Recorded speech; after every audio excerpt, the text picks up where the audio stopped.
என்னை விட யோக்கியம் இந்த உலகத்தில் வேறு யாரும் இல்லை சார் அப்படின்னார் ஒருத்தர். அவரை விட அயோக்கியன் வேறு யாரும் இருக்க முடியாதுங்கிற முடிவுக்கு கேட்டவங்க வந்துட்டாங்களாம். மனுஷனுக்கு இருக்கிற ஒரு மிகப்பெரிய குறையே தன்கிட்ட இருக்கிற குறை அவனுக்கு தெரியாமல் போகிறது தான். ஆனால் அடுத்தவங்ககிட்ட இருக்கிற குறை இவனுக்கு தெளிவாக தெரிஞ்சிடும். ஒரு ஒட்டகம் ஒரு கொக்கை பார்த்து ஒரு கேள்வி கேட்டுதான். என்ன கேள்வி தெரியுமா?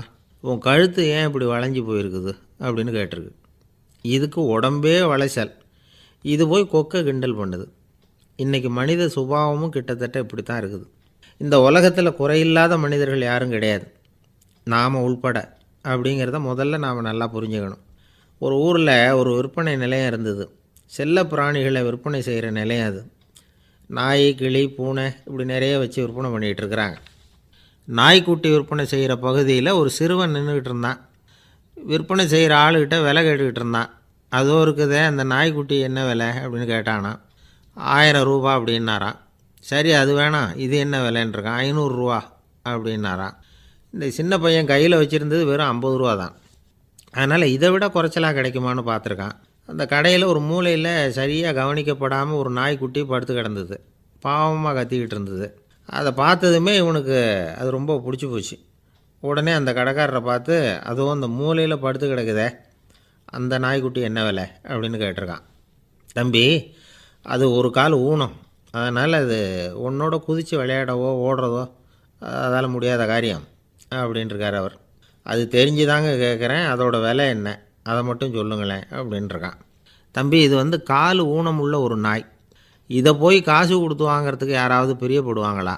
இதை நான் உனக்கு இலவசமாகவே தர்றேன், எடுத்துகிட்டு போ அப்படின்னாரான். இதை கேட்டதும் அந்த சிறுவனுக்கு கோபம் வந்துட்டு தான். நீங்கள் ஒன்றும் சும்மா கொடுக்க வேணாம், இந்தாங்க 50 ரூபா, இதை வச்சுக்கிட்டு நாய்க்குட்டியை கொடுங்க அப்படின்ட்டுருக்கான். அவருக்கு ஒன்றும் புரியல, ஆச்சரியமாக இருந்தது. சரின்னு பணத்தை வாங்கிட்டு நாய்க்குட்டியை தூக்கி கொடுத்தார். அந்த சிறுவன் அந்த நாய்க்குட்டியை 2 கையாலையும் வாங்கினா, மார்போடு பிரியமாக சேர்த்து அணைச்சிக்கிட்டான். தெருவில் இறங்கி நடக்கிறான். அப்படி நடக்கும்பொழுது தான் பார்க்குறார், கடைக்காரர் ஆச்சரியமாக அவனை பார்க்குறார். அப்போ தான் அவருக்கு ஒரு விஷயம் புரியுது. அந்த சிறுவன் தெருவில் நாய்க்குட்டியை மார்போடு அணைச்சிக்கிட்டு விந்தி விந்தி நடந்து போய்கிட்டு இருக்கிறான். ஆமாம், அவனுக்கும் ஒரு கால் ஊனம். இந்த நாய்க்குட்டியை யாருமே வாங்க மாட்டாங்கன்னு நினச்சிக்கிட்டு இருந்தார். குறையுள்ள அதுக்கும் ஒரு எஜமானன் கிடச்சிட்டான். அதனால் ஊனம் ஒரு குறை இல்லை அப்படிங்கிற உண்மையை அந்த கடைக்காரர் புரிஞ்சுக்கிட்டாரான். நம்மால் ஒருத்தர் கொஞ்சம் வயசானவர், எழுந்திரிச்சு சரியாக நடக்க முடியாது, சாய்வு நாற்காலியிலேயே எப்பவும் உட்காந்துருப்பார். அவர் தனக்கு துணையாக ஒரு நாயை பக்கத்தில் வச்சுருந்தார். அதுவும் ரொம்ப வயசான ஒரு நாய், எழுந்திரிக்கவே சிரமப்படும், நடக்கவும் முடியாது. அவர் பக்கத்துலேயே இதுவும் சோர்ந்து போய் படுத்து கிடக்கும். அந்த பெரியவரை பார்க்க வந்த ஒருத்தர் கேட்டார், ஏங்க, ஒரு சின்ன பையனை உங்களுக்கு துணையாக வச்சுக்கப்படாதா? இந்த நாயை உங்களுக்கு பாதுகாப்பாக வச்சுருக்கிறீங்களே, உங்களுக்கு ஒரு ஆபத்துன்னா இது எப்படி உங்களுக்கு உதவ முடியும் அப்படின்னார். அப்போ அவர் சொன்னாராம், எனக்கு ஒரு ஆபத்துன்னா அந்த சமயத்தில் இந்த நாய் என்னை தனியாக விட்டுட்டு ஓடி போயிடாமல் இருக்கணும்ல, அதுக்காக தான் இதை நான் வச்சுருக்கிறேன் அப்படின்னாராம். காசி மாநகரத்தை பிரம்மதத்தன் அப்படிங்கிற ராஜா ஆட்சி பண்ணிட்டு வந்தார். அவர் ஒவ்வொரு வருஷமும் ஒரு திருவிழா நடத்துறது வழக்கம். எல்லா தேசத்திலிருந்தும் எல்லா வகையான ஜனங்களும் அதில் கலந்துக்குவாங்க. ஒரு சமயம் அது மாதிரி விழா நடந்துக்கிட்டு இருந்தது. வைகுண்டத்திலேருந்து தேவலோகத்திலேருந்து நிறைய தேவகுமாரர்கள்லாம் காசி நகருக்கு அப்போது வந்திருந்தாங்க.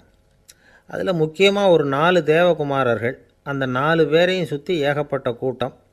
அப்படி என்ன விசேஷம் அவங்கக்கிட்ட அப்படின்னா, மற்றவங்களை விட அவங்க முகம் அழகாக இருந்ததா அப்படி பார்த்தா அப்படியும் இல்லை.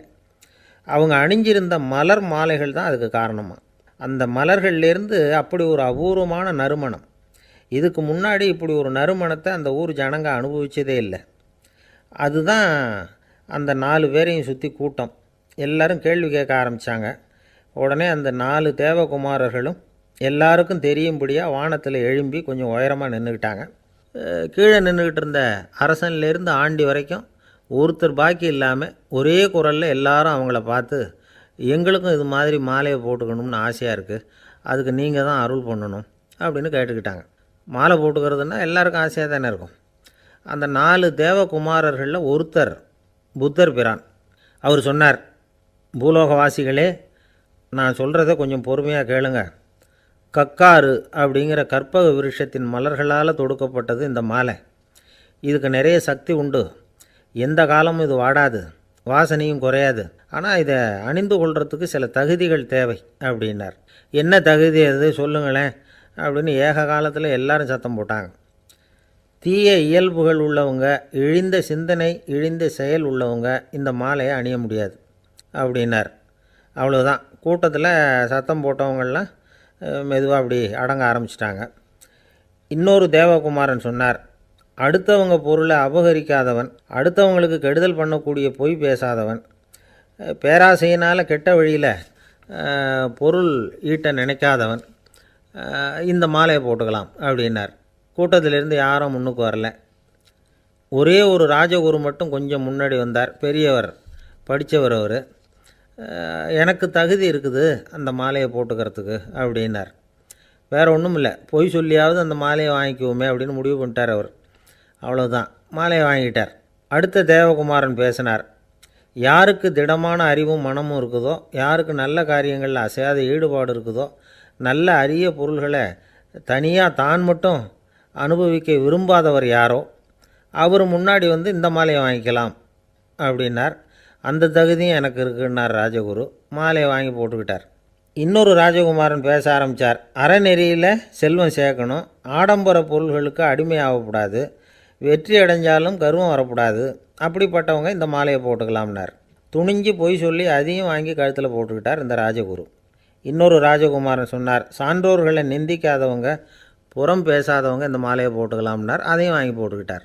திருவிழா முடிஞ்சுது, எல்லோரும் திரும்பி போயிட்டாங்க. மறுநாள் ராஜகுரு 4 மாலைகளையும் போட்டுக்கிட்டு ராஜசபைக்கு வரார். வந்தவர் ரொம்ப அவஸ்தையோடு வர்றார். மாலையெல்லாம் வாடி போயிட்டுது, வாசனை எதுவும் கிடையாது. அது மட்டும் இல்லை, அவருக்கு கடுமையான தலைவலி வேறு வந்துட்டுது. துடிச்சு போயிட்டார். மாலையை கழட்டவும் முடியல. ஜனங்கள்லாம் அவரை பார்த்து சிரிக்க ஆரம்பிச்சிட்டாங்க. என்னத்துக்கு ஆசைப்படணும், ஏன் இப்படி கஷ்டப்படணும் அப்படின்னு. ராஜா பார்த்தார். மறுபடியும் விழாவுக்கு ஏற்பாடு பண்ணினார். தேவகுமாரர்கள்லாம் வந்தாங்க. ராஜகுரு வந்தார். மக்கள் முன்னிலையில் அவங்க காலில் விழுந்தார், மன்னிப்பு கேட்டுக்கிட்டார். இந்த மாலையை போட்டுக்கிற தகுதி எனக்கு இல்லை. தகுதி இல்லாத ஒருத்தன் தகாத தகுதியை பொய் மூலம் பெறணும்னு ஆசைப்படுறாங்களே, அவங்களுக்கெல்லாம் என்னுடைய தண்டனை ஒரு எச்சரிக்கையாக இருக்கட்டும்னார். அதுக்கப்புறம் தேவகுமாரர்கள் அவர் கழுத்தில் இருக்கிற மாலையை கழட்டினாங்களாம். அந்த மாலைகளும் பழையபடி மனம் கொடுக்க ஆரம்பிச்சுட்டு தான். இதுலேருந்து நாம் தெரிஞ்சுக்க வேண்டியது என்னென்னா, நமக்கு தகுதி இல்லாத ஒரு கௌரவம் நம்மக்கிட்ட தானாக வந்தால் கூட அதை தவிர்த்து விடுறது தான் நல்லது. அதுதான் புத்திசாலித்தனம். ஒருத்தர் வந்தார். சார், எங்கள் இலக்கிய மன்ற விழாவுக்கு நீங்கள் தலைமை தாங்கணும்னார்.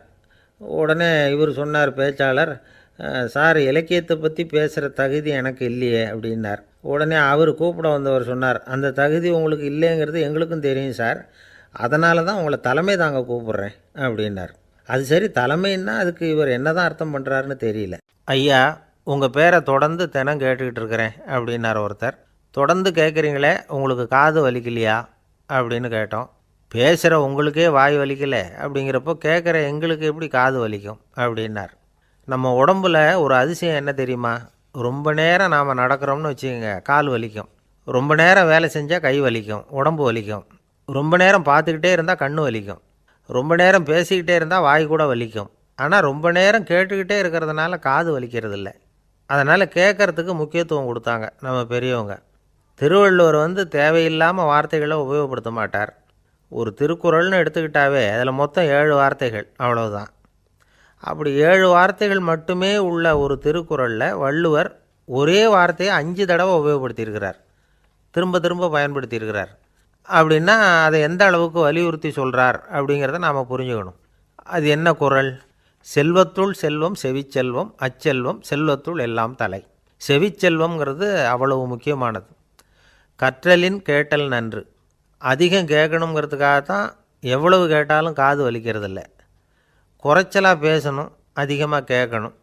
இன்னொரு விஷயம் கவனிங்க, நம்ம உடம்பில் கண்ணுக்கு மூடி இருக்குது, எதையாவது நாம் பார்க்க விரும்பலைன்னா உடனே கண்ணை மூடிக்கலாம். நம்ம வாய்க்கு மூடி இருக்குது, பேச விருப்பம் இல்லையா, வாய் மூடிக்கலாம். மூக்குக்கு கூட மூடிக்கிற வசதி இருக்குது, எதையாவது முகர விருப்பம் இல்லையா, மூச்சை அடக்கிக்கலாம். ஆனால் பாருங்கள், காதுக்கு மூடி கிடையாது, அதை கையால் தான் மூட முடியும். யார் என்ன சொன்னாலும் அது நல்லதோ கெட்டதோ காதில் விழுந்துக்கிட்டு தான் இருக்கும். அறிவு தான் நல்ல விஷயங்களை எடுத்துக்கிட்டு கெட்ட விஷயங்களை விட்டுடணும். நல்ல கருத்துக்கள் நம்ம காதில் நிறைய விழுந்துக்கிட்டே இருக்கணும். அதை கேட்டு நாம் நல்லபடியாக வாழணுங்கிறது தான் படைப்பின் விருப்பம். ஆன்மீகவாதிகள் கூட ஒன்று சொல்லுவாங்க, அதாவது ஆன்மீக பாதையில் நீங்கள் முன்னேறணும்னா முதல்ல சிரவணம் செய்யணும்பாங்க. அதாவது பெரியவங்க சொல்கிற நல்ல கருத்துக்களை கேட்கணும் அப்படின்னு அதுக்கு அர்த்தம். அதனால் யார் நல்ல கருத்துக்களை சொன்னாலும் அதை காது கொடுத்து கேளுங்க. இவ்வளவு கருத்துக்களையும் நம்ம நேயர் ஒருத்தர்கிட்ட சொல்லிகிட்டு இருந்தோம். அவரும் சரி சரின்னு தலையாடிக்கிட்டே இருந்தார். அப்புறம் சொன்னார், நீங்கள் சொல்கிறது சரிதான் சார், காதுக்கு மூடி இல்லைங்கிறது ரொம்ப சரி. அதனால தான் உங்கள் தகவல் கூட நாங்கள் விரும்புகிறோமோ இல்லையோ தினம் காதில் விழுந்துக்கிட்டு இருக்குது அப்படின்னார். எங்களுக்கு ரொம்ப பெருமையாக இருந்தது. அப்படியா அப்படின்னோம். ஆனாலும் என்ன மாதிரி சில பேர் நீங்கள் தகவல் சொல்கிற சமயத்தில் காதில் மூடி இல்லையேன்னு சொல்லி கவலைப்படுறதில்ல சார் அப்படின்னார். ஏன்னு கேட்டோம். காதை மூடுறதுக்கு தானே வசதி இல்லை, ரேடியோவை மூடுறதுக்கு வசதி இருக்குதுல்ல, அதனால் டக்குன்னு அதை மூடி வச்சுருவோம் அப்படின்னார். ஜவஹர்லால் நேரு பிரதமராக இருந்த சமயம் அவர் ஒரு தடவை சென்னைக்கு வந்திருக்கிறார். இங்கே சில முக்கிய நிகழ்ச்சிகளில் கலந்துக்கிறதுக்காக வந்திருந்தார். ஆளுநர் மாளிகையில் ஒரு நாள் ராத்திரி தங்கி மறுநாள் புதுடெல்லி புறப்படுறதாக ஏற்பாடு. நிகழ்ச்சியிலெல்லாம் முடிச்சுக்கிட்டு ஆளுநர் மாளிகையில் தங்கியிருக்கிறார்.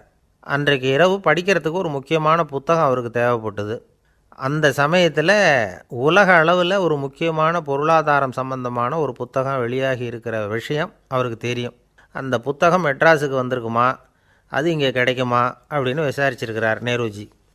அவர் இப்படி கேட்ட உடனே அங்கே இருந்தவங்கள்லாம் ரொம்ப பரபரப்பாக செயல்பட ஆரம்பிச்சிட்டாங்க. முக்கியமான இடங்கள்ல எல்லாம் விசாரிச்சிருக்கிறாங்க அந்த புத்தகம் உங்கள்கிட்ட இருக்கான்னு. சென்னையில் உள்ள கன்னிமாரா நூல் நிலையத்துக்கு எப்படியும் அந்த புத்தகம் வந்திருக்கணும் அப்படின்னு ஒரு நம்பிக்கை. அங்கே விசாரித்தாங்க. அந்த புத்தகம் 2 நாளைக்கு முன்னாடி தான் அங்கே வந்திருக்குது அப்படிங்கிற விஷயம் தெரிஞ்சுது. உடனே எல்லோரும் அங்கே ஓடினாங்க. அவங்களுக்கு இன்னொரு சந்தேகம், புத்தகம் வந்திருக்கு சரி, அதை இந்த சமயத்தில் வேறு யாரும் படிக்கிறதுக்கு எடுத்துகிட்டு போயிருக்கக்கூடாதே அப்படிங்கிற சந்தேகம் இருந்தாலும் மனசுக்குள்ளே ஒரு தைரியம். இப்படி ஒரு புத்தகம் வெளிவந்திருக்கிற விஷயமே நேருஜி சொல்லி தான் நமக்கே தெரியும். அதுவும் இல்லாமல் உலக பொருளாதாரம் சம்பந்தமான ஏதோ ஒரு புத்தகம் அது. அதை போய் இந்த நேரத்தில் அவ்வளவு ஆர்வமாக யார் எடுத்துகிட்டு போயிட போகிறாங்க அப்படிங்கிற தைரியம். இந்த தைரியத்தோடு அந்த நூல் நிலையத்துக்கு ஓடினாங்க. புத்தகத்தை தேடினா அது கிடைக்கல. யாரோ எடுத்துகிட்டு போயிருக்கிறாங்க. நேருவுக்கு மட்டுமே தெரிஞ்சிருந்த அந்த புத்தகம் பற்றின விஷயம் சென்னையில் வேறு ஒருத்தருக்கும் தெரிஞ்சிருக்குது. உடனே எல்லோரும் பரபரப்பாக அந்த அதுக்குன்னு இருக்கிற ரிஜிஸ்டர் இருக்குல்ல, பதிவேடு, அதை புரட்டி பார்க்குறாங்க யார் எடுத்துகிட்டு போகிறாங்கன்னு தெரிஞ்சுக்கிறதுக்காக. எடுத்துகிட்டு போனவங்க அதில் கையெழுத்து போட்டிருப்பாங்கல்ல, அதை பார்த்து யாருன்னு தெரிஞ்சுக்கலாம் அப்படிங்கிறதுக்காக தான் அதை புரட்டுறாங்க. அதோ அந்த புத்தகத்தோட பேர் பக்கத்தில் அதை எடுத்துக்கிட்டு போனவங்க கையெழுத்து உத்து பார்க்குறாங்க எல்லாரும். அதில் போட்டிருக்குது பேர் CN அண்ணாதுரை அப்படின்னு எழுதியிருந்தது. அவர் தான் பேரறிஞர் அண்ணா. நேரு படிக்க விரும்பின ஒரு புத்தகத்தை அதே நேரம் படிக்க விரும்பின இன்னொரு தலைவர் இவர். படிக்கிறதுல அவருக்கு இருந்த ஆர்வத்தை நாம் தெரிஞ்சுக்கணும்னா அதுக்கு எவ்வளவோ சம்பவங்கள் இருக்குது. கடைசி காலத்தில் அவர் அடையாறு மருத்துவமனையில் படுத்திருக்கிறார். அவருக்கு ஒரு முக்கியமான அறுவை சிகிச்சை செய்ய வேண்டியிருக்குது அவசரமாக. அமெரிக்காவிலேருந்து டாக்டர் மில்லர் வந்திருக்கிறார். அவர்கிட்ட கேட்குறார், டாக்டர் நாளைக்கே அறுவை சிகிச்சை செய்ய போகிறீங்களா அப்படின்னு. ஆமாங்கிறார் டாக்டர் மில்லர். நாளைக்கு மறுநாள் செஞ்சுக்கிறேனே அப்படின்னாரான் அண்ணா. ஏன் ஏதாவது நாள் பார்க்குறீங்களான்னு கேட்டிருக்கார். இல்லை, ஒரு புத்தகத்தை படிச்சுக்கிட்டு இருக்கிறேன், அதை நாளைக்குள்ளே முடிச்சிருவேன், அதுக்கப்புறம் நான் இறந்தாலும் கவலை இல்லை அப்படின்னாரான் இவர். அவர் தான் அறிஞர் அண்ணா. சங்ககால நூல்கள்லேருந்து சமீபத்தில் வந்த நூல்கள் வரைக்கும் எல்லாம் அவர் படிச்சிருக்கிறார். ஒரு திருமண விழாவில் அவர் பேசும்பொழுது சொன்ன விஷயம் இது. சங்க காலத்தில் காதலியை மணக்க விரும்புகிறவனுக்கு அவனுடைய தந்தை வீர சோதனைகள்லாம் வைப்பார். போய் புலிப்பல் கொண்டுக்கிட்டு வா, அப்போ தான் என் பொண்ணை கொடுப்பேன் அப்படின்னு சொல்லுவார். காதலன் உடனே காட்டுக்கு போவான், ஒரு புலியை கொன்று அதனுடைய பல்லை கொண்டுக்கிட்டு வருவான். அதை வீர பதக்கத்தில் பதித்து அவனுக்கு மாமனார் சூட்டுவார் கல்யாண சமயத்தில். இப்போலாம் காதலன் கிட்ட அப்படி சொல்ல முடியாது. இப்போலாம் காதலன்கிட்ட காட்டுக்கு போய் புலிப்பல் கொண்டுக்கிட்டு வான்னு யாராவது சொன்னால் புலி தான் மாப்பிள்ளையாக வந்து சேரும் அப்படின்னார். கங்கை கரை தோட்டம் பக்கத்தில் ஒரு ஆசிரமம், அங்கே ஒரு பெரியவர் தங்கியிருக்கிறார். அவர் தான் ராமகிருஷ்ண பரமஹம்சர். அந்த ஆசிரமம் இருந்த இடம் கரக்பூர். வங்காளத்தில் பொதுவாக எல்லோரும் மீன் சாப்பிட்றது உண்டு. கங்கையில் குளிச்சுட்டு கையில் ஒரு மீனோடு வர்றது வழக்கம். இவர் இருக்கிற இடத்துக்கு கங்கையில் படகு வழியாக வரணும். அப்படி தான் எல்லோரும் வருவாங்க. வர்றவங்கள ஒன்று கூட்டி ஆன்மீக விஷயங்களை பற்றி பேசிக்கிட்டு இருப்பார். ஒவ்வொரு நாள் ஒவ்வொருத்தர் நகரத்துக்கு போகணும். வரும்பொழுது மீன் கொண்டுக்கிட்டு வரணும். அதுக்கு ஒரு அட்டவணையே உண்டு ஆசிரமத்தில். அது பிரகாரம் ஒரு நாள் சுவாமி யோகானந்தர் படகுல போனார். படகை செலுத்தினவங்க ராமகிருஷ்ணரையும் சுவாமி யோகானந்தரையும் மற்றவங்களையும் பித்தர்கள் அப்படின்னு சொல்லி ஏளனமாக பேசினாங்க. அவங்க என்ன பைத்தியம் பிடிச்சவங்க அப்படிங்கிறது மாதிரி. சுவாமி யோகானந்தருக்கு ரொம்ப மென்மையான இதயம். இவங்க இப்படி கண்ணாபின்னான்னு பேசுகிறத பார்த்தா மீனை வாங்கிட்டு திரும்புகிறப்போ என்ன நடக்குமோ அப்படிங்கிற பயம் வேறு வந்துட்டுது அவருக்கு. அவ்வளவு மென்மையானவர். இதை தெரிஞ்சுக்கிட்ட ராமகிருஷ்ணர், யோகானந்தா இங்கே வா அப்படின்னு கூப்பிட்டார். இவர் கண்ணீரை துடைச்சிக்கிட்டே கிட்ட போனார். சொன்னார், ஐயா, படகு ஓட்டுறவங்க உங்களை பற்றி மோசமாக பேசுகிறாங்க. என்ன திட்டினா பரவாயில்ல, ஆனால் உங்களை அவங்க திட்டுறாங்க. அதை என்னால் தாங்கிக்க முடியல அப்படின்னார். இதை கேட்டதும் ராமகிருஷ்ணருக்கு கோபம் வந்துட்டு தான். என்னது, உன்னுடைய குருவை பற்றி அவங்க மோசமாக பேசும்பொழுது நீ சும்மா இருந்தியா? வெளியில் போ அப்படின்னு விட்டார். குரு நிந்தனை செய்கிறப்போ அதை கேட்டுக்கிட்டு சும்மா இருக்கலாமா? குரு நிந்தனையை கேட்டால் பாவம் இல்லையா? என்னை தூற்றும்போது அவங்க பாவம் செய்கிறாங்க. அதை கேட்டுக்கிட்டு நீ சும்மா இருந்தால் நீயும் பாவம் செய்கிற அப்படின்னாராம். அடுத்த நாள் சுவாமி நிரஞ்சனானந்தர் போக வேண்டிய நாள். இவர் படகுல போகும்பொழுதும் அதே மாதிரி நடந்து தான். அவங்க மோசமாக பேச ஆரம்பித்தாங்க, திட்ட ஆரம்பித்தாங்க. அப்படி கேலி பண்ண ஒருத்தனை இவர் என்ன பண்ணார், பலார்னு கன்னத்தில் அரைஞ்சிட்டார். இன்னொருத்தனை கங்கையில் தூக்கி எறியறதுக்கும் தயாராகிட்டார். அதுக்கப்புறம் அவங்க யாரும் வாயை திறக்கலை. மீன் வாங்கிட்டு வர்றப்பவும் படகுல ஒரே அமைதி. அவ்வளவு பயம் அவங்களுக்கு. ராமகிருஷ்ணர் கூப்பிட்டு விசாரித்தார் என்ன நடந்ததுன்னு. இவர் சொன்னார், அவர் யோகானந்தா போகும்பொழுது என்ன நடந்ததோ அப்படியே தான் இப்போவும் நடந்தது. குரு நிந்தனை செய்கிறத கேட்டுக்கிட்டு நான் சும்மா இருப்பேனா? ஒருத்தனை அப்படியே அரைஞ்சுட்டேன், இன்னொருத்தனை ஆற்றுல தூக்கி போட்டுருவேன்னு பயமுறுத்தினேன், அவ்வளவுதான் அப்படின்னாராம். இப்போவும் ராமகிருஷ்ணருக்கு கோபம் வந்துட்டு தான். என்ன இது, அணியறது காஷாயம், இருக்கிறது ஆசிரமம், உனக்கு இவ்வளவு கோபம் வந்ததுன்னா அப்புறம் என்னத்துக்கு ஆசிரமத்தில் இருக்கணும்? பிரம்மச்சாரி எப்பவும் அமைதியாக இருக்கணும் அப்படின்னு அறிவுரை சொன்னாராம் ராமகிருஷ்ணர். அப்போ இவர் கேட்டாராம், ஏங்க அவருக்கு ஒரு விதமான அறிவுரை சொன்னீங்க, எனக்கு வேறு விதமாக அறிவுரை சொல்கிறீங்க, இதில் எது உண்மை அப்படின்னு கேட்டிருக்கார். இதுக்கு ராமகிருஷ்ணர் சொன்ன பதில் என்னென்னா, அட அசடே, சக்கரத்தில் காற்று அதிகமாக இருந்தால் குறைக்கணும், குறைச்சலாக இருந்தால் கூட்டணும். அவன் சாது, அவனுக்கு அதிக உணர்ச்சி தேவை, உனக்கு படபடப்பு அதிகம், உனக்கு பொறுமை தேவை அப்படின்னாராம். இதில் உள்ள கருத்து என்னென்னா, கல்விங்கிறது எப்படின்னா அதை சூழ்நிலைக்கு தகுந்த மாதிரி கற்பிக்கணும். எல்லாருக்கும் ஒரே மாதிரி கற்பிக்கக்கூடாது. கேட்குறவர் தகுதி, புரிஞ்சுக்கிற திறமை, இதை பொறுத்து கல்வி அமையணும். ஆரம்ப காலத்தில் ஒரு குரு,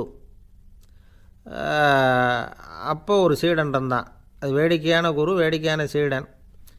ஒரு ஆசிரமம். ஒரு நாள் ஒருத்தன் அவசரமாக அந்த குருவை தேடி வந்திருக்கிறான். என்ன விஷயம்னு விசாரித்தார் குரு. உங்கள் சீடர் என்னை அடிச்சுட்டார் அப்படின்னு புகார் பண்ணானா அந்த ஆள். குரு சீடனை கூப்பிட்டார். அடிச்சியா இந்த ஆளை அப்படின்னு கேட்டாராம். ஆமான் இருக்கான் சீடன். ஏன் அடித்தே அப்படின்னு கேட்டாராம். இந்த ஆள் உங்களை பற்றி மட்டமாக பேசிவிட்டான், என்னால் அதை தாங்கிக்க முடியல, அதனால தான் அடிச்சுட்டேன்ருக்கான். அப்படி என்ன பேசினா அப்படின்னு கேட்டாராம்.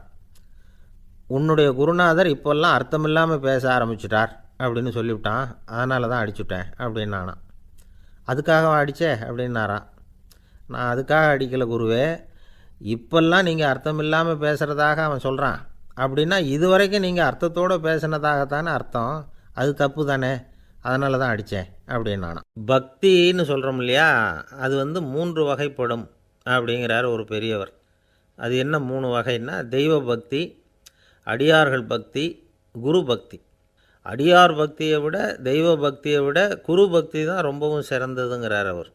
தெய்வத்துக்கிட்ட செஞ்ச பாவம் குருநாதர்கிட்ட தீர்ந்துருமா, குருநாதர்கிட்ட செஞ்ச பாவம் தெய்வத்துக்கிட்ட போனாலும் தீராதான். இப்படி பெரியவங்கள்லாம் சொல்லி வச்சுருக்கிறாங்க. ஒரு காடு, அங்கே அயோத தௌமியர் அப்படின்னு ஒரு தபோதனர். அவர் பல மாணவர்களை ஒன்றா சேர்த்து ஒரு குருகுலம் நடத்திக்கிட்டு இருக்கிறார். பல தரப்பட்டவங்க, பல திறப்பட்டவங்க மாணவர்கள் அதில் சேர்ந்து படிச்சுக்கிட்டு இருக்கிறாங்க. பாஞ்சால ராஜகுமாரன் ஒருத்தனும் அந்த குருகுலத்தில் சேர்ந்து படிச்சுக்கிட்டு இருக்கிறான். அவன் பேர் ஆருணி. பெரிய இடத்து புள்ள, இருந்தாலும் படுப்பில் ரொம்ப கெட்டிக்காரனாக இருந்தான். அவன் தான் அங்கே முதல் மாணவன். ஒரு நாள் குருநாதர் அந்த அரசகுமாரனை கூப்பிட்டார். நம்ம குருகுலத்துக்கு சொந்தமான வயலில் தண்ணீர் பெருகி வெள்ளம் வந்து பயிரை வந்து அழிக்குதான். அதனால் நீ போய் மடையை அடைச்சிட்டு வந்துரு அப்படின்னார். அந்த அரசகுமாரன் உடனே புறப்பட்டான். குருநாதர் சொல்லிட்டார்ல, உடனே புறப்பட்டான். நான் பெரிய இடத்து பிள்ளையாச்சே, ராஜகுமாரனாச்சே, ரொம்ப செல்வாக்கோடு வளர்ந்தவனாச்சே, நான் போய் வயலில் இறங்கி வேலை செய்கிறதா அப்படின்னுலாம் அவன் நினைக்கல. குருநாதர் கட்டளையை நிறைவேற்ற வேண்டியது நம்ம கடமை அப்படின்னு நினச்சான்.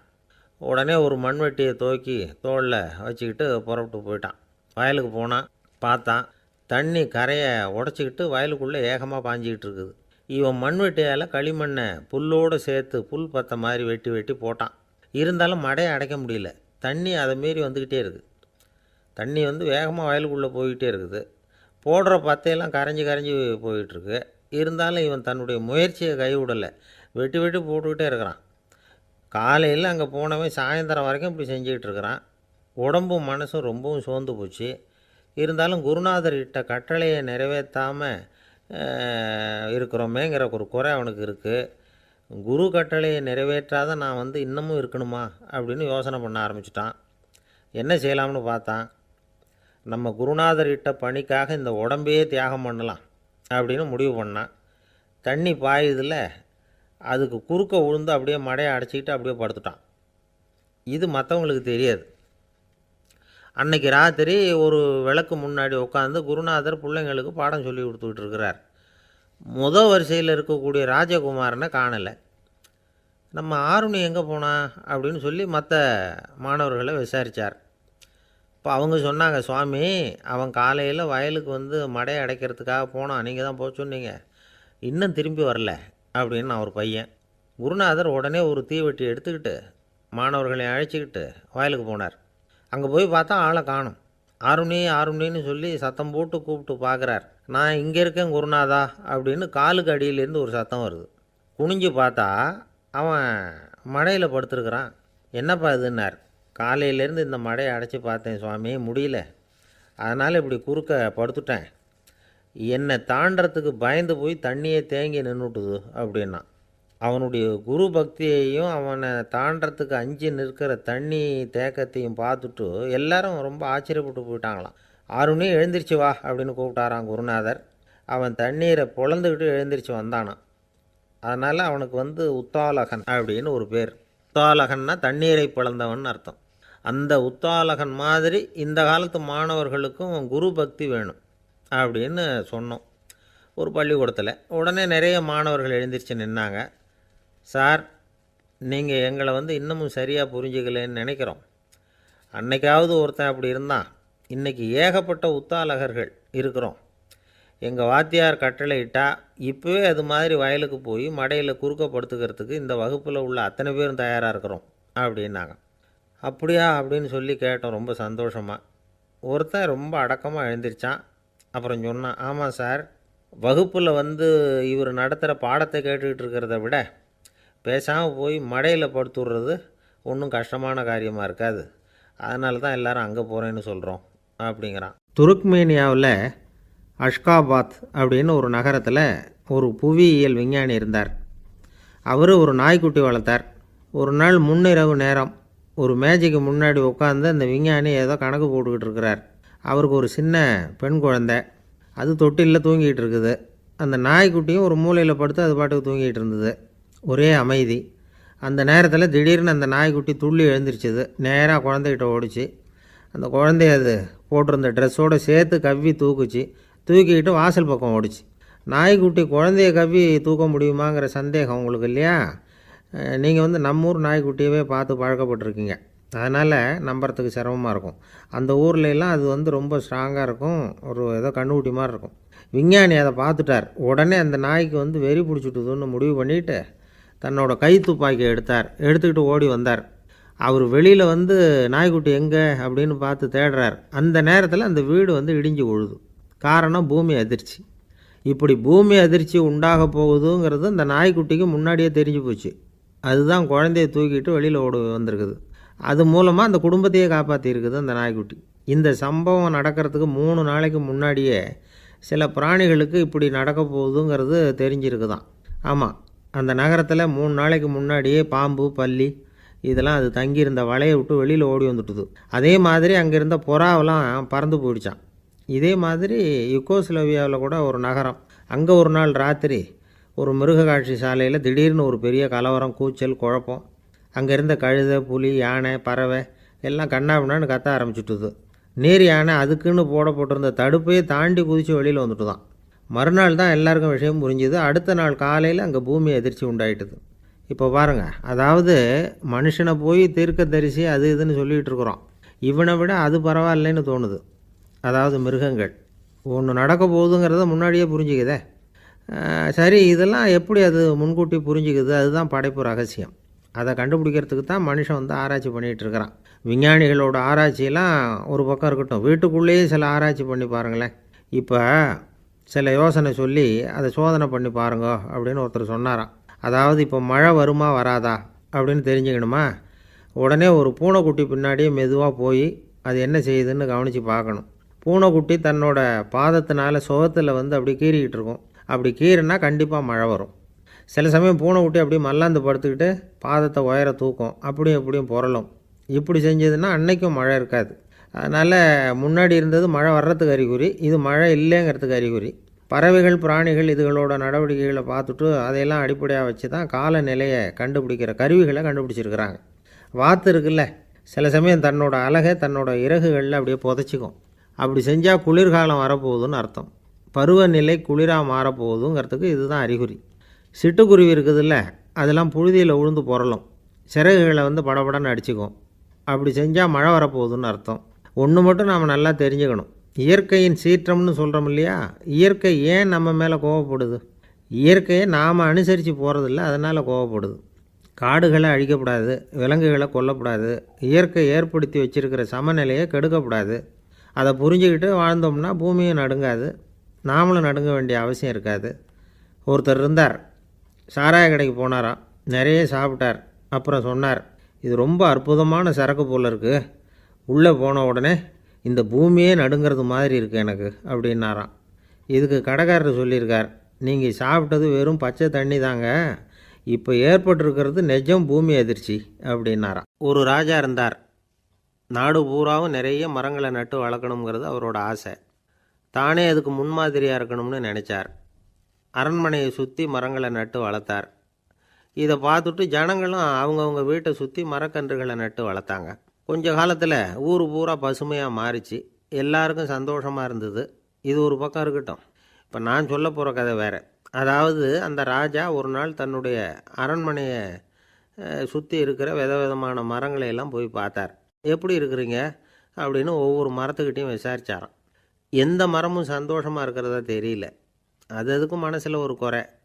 முதல்ல ஆலமரத்துக்கிட்ட போனார். அது சொல்லிச்சு, மண்ணா நான் நல்லா பெருசாக வளர்ந்துருக்கிறேன், அடர்த்தியாக இருக்கிறேன், கிளையெல்லாம் 4 பக்கமும் நல்லா படர்ந்து தான் இருக்குது, இருந்தாலும் எந்த பிரயோஜனமும் இருக்கிறதா தெரியல எனக்கு. என்னுடைய பழம்லாம் ரொம்ப சின்னதாக இருக்குது, என் கண்ணுக்கு சரியாக புறப்பட மாட்டேங்குது. நான் இருக்கிற சைஸுக்கு என்னுடைய கிளையில் இருக்கிற பழம்லாம் எவ்வளோ பெருசாக இருக்கணும், அது இத்தினூண்டு இருக்கிறது எனக்கு பெரிய அவமானமாக இருக்குது. இப்படி இங்கே நின்றுக்கிட்டு இருக்கிறதே ரொம்ப கூச்சமாக இருக்குது. ஒரு நல்ல புயல் வந்ததுன்னா பேசாமல் சாஞ்சு விடலாமான்னு பார்க்குறேன் அப்படின்னு புலம்புது ஆலமரம். சரி இருக்கட்டும்னு நினச்சிக்கிட்டு ராஜா அடுத்தபடியாக ஒரு அத்தி மரத்துக்கிட்ட போனார். அதுவும் புலம்ப ஆரம்பிச்சுட்டுது. நான் கூட பெரிய மரம் தான், இல்லை இலையெல்லாம் அழகாக தான் இருக்குது, பழம் அழகாக இருக்குது, இருந்தாலும் உள்ள விஷயம் இல்லையே, அத்தி பழத்தை புட்டு பார்த்தா அத்தனையும் சொத்தை அப்படின்னு பழமொழியே உண்டாயிட்டுதே, இப்படி ஒரு கெட்ட பேரோடு நான் இருக்கணுமா அப்படின்னு புலம்புது அது. சரி இது இருக்கட்டும் அப்படின்னு சொல்லி அடுத்தபடியாக வேப்ப மரத்துக்கிட்ட போனார். அது தன்னுடைய வேதனையை வெளியிட்டது. எனக்கு எவ்வளவோ மருத்துவ குணங்கள்லாம் இருக்கிறதா சொல்லிக்கிறாங்க, இருந்தாலும் என்ன பிரயோஜனம், என்னுடைய பழத்தை மனிதர்கள் யாரும் விரும்பி சாப்பிட்றது இல்லையே அப்படின்னுது. ராஜா அடுத்தாப்புல இருந்த ஒரு பனை மரத்துக்கிட்ட போனார். நான் நல்லா உயரமாக தான் வளர்ந்துருக்கிறேன், மற்ற மரங்கள்லாம் என்னை வந்து அண்ணாந்து தான் பார்க்கணும், இருந்தாலும் என்கிட்ட நிழலுக்காக யாரும் வந்து ஒதுங்கிறது இல்லையே அப்படின்னுது. என்ன இது எல்லா மரமும் இப்படி திருப்தி இல்லாமல் இருந்துக்கிட்டு இருக்குதே அப்படின்னு நினச்சிக்கிட்டே ராஜா அடுத்தபடியாக அங்கே இருந்த ஒரு பைன் மரத்துக்கிட்ட போனார். அழகாக உயரமாக பசுமையாக தான் இருந்தது, ஆனால் பழமோ பூவோ கிடையாது. அதை நினச்சா அது வருத்தப்பட்டுக்கிட்டு இருக்குது. ஓக் மரம் அது ஒன்று நின்றுட்டு இருந்தது. அது என்ன சொல்லிச்சுன்னா, இலையுதிர் காலத்தில் என் மேலே இருக்கிற எல்லா இலைகளும் உதிர்ந்து போடுது, முடி கொட்டின மனிதர்கள் மாதிரி மொட்டையாக நான் நிற்க வேண்டியிருக்குது, என்ன வாழ்க்கை இது அப்படின்னு சொல்லி அழுத்துக்கிட்டது. சரி, புளிய மரம் என்ன சொல்லுது பார்ப்போம்னு அதுக்கிட்ட போனால், என்னுடைய நிழலில் யாருமே தங்க மாட்டாங்க, உடம்புக்கு சூடுன்னு ஒதுங்கி போயிடுவாங்க, அடிமரத்தை பார்த்தீங்கன்னா பட்டையெல்லாம் உறிஞ்சி பார்க்குறதுக்கே கேவலமாக இருப்பேன் அப்படின்னுது அது. முருங்கை மரம் என்ன சொல்லிச்சு தெரியுமா, என்னுடைய இலை காயெல்லாம் சாப்பிட்றவங்களுக்கு சத்து கொடுக்கறது வாசம்தான், ஆனால் என் உடம்புல சத்தே கிடையாது, கொஞ்சம் வேகமாக காற்று அடிச்சதுன்னா முறிஞ்சி விழுந்துடுறேன், என்ன வாழ்க்கை இது அப்படின்னு சொல்லி அது வருத்தப்பட்டது. ராஜா யோசனை பண்ணார், என்ன இது மரங்கள் பூமியின் வரங்கள்னு சொல்கிறோம், மழை பெய்யறதுக்கு அதுதான் காரணம், பூமி செழிப்பாக இருக்கிறதுக்கும் அதுதான் காரணம், வீடு கட்டுறதுக்கு மரம், நாற்காலி செய்ய உபயோகப்படுத்துறதுக்கும் அதுதான் உபயோகப்படுது, மனுஷனுக்கு வேண்டிய ஆகாரங்களையும் கொடுக்குது, இப்படிலாம் இருந்தும் எல்லா மரமும் நிம்மதி இல்லாமல் இருந்துக்கிட்டு இருக்குதே அப்படின்னு நினச்சார். அப்போது அங்கே இருந்த ஒரு மகிழ மரம் அவர் கண்ணில் பட்டுது. அந்த மரம் மட்டும் கொஞ்சம் நிம்மதியாக மகிழ்ச்சியாக இருக்கிறது மாதிரி தெரிஞ்சுது. உடனே ராஜா அதுக்கிட்ட போனார். உனக்கு மனசில் எதுவும் குறை இல்லையான்னு கேட்டார். இல்லை, நான் சந்தோஷமாக தான் இருக்கேன்னு அந்த மகிழ மரம். அப்படியான்னு ஆச்சரியமாக கேட்டார் ராஜா. ஆமாம் மன்னா, இந்த இடத்துல நீங்கள் ஒரு முருங்கை மரத்தையோ வேப்ப மரத்தையோ கூட நட்டிருக்கலாம், ஆனால் இந்த இடத்துல நடுறதுக்கு என்ன தேர்ந்தெடுத்துருக்குறீங்க, அதுவே எனக்கு பெருமை, அதுவே எனக்கு திருப்தி அப்படின்னு தான் மகிழ மரம். மகிழ மரம் சாதாரணமாக தான் இருக்கும், இளம் மஞ்சள் நிறத்தில் பூக்கள், அது காய்ந்தும் மனம் வீசும்.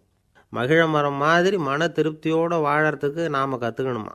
நாம் இந்த உலகத்தில் ஒரு நாயாவோ நரியாவோ கூட பிறந்திருக்கலாம், மனுஷனாக பிறந்திருக்கிறோம், அதுவே பெருமை தானே. இந்த நிறைவு தான் மகிழ்ச்சியின் ரகசியம்.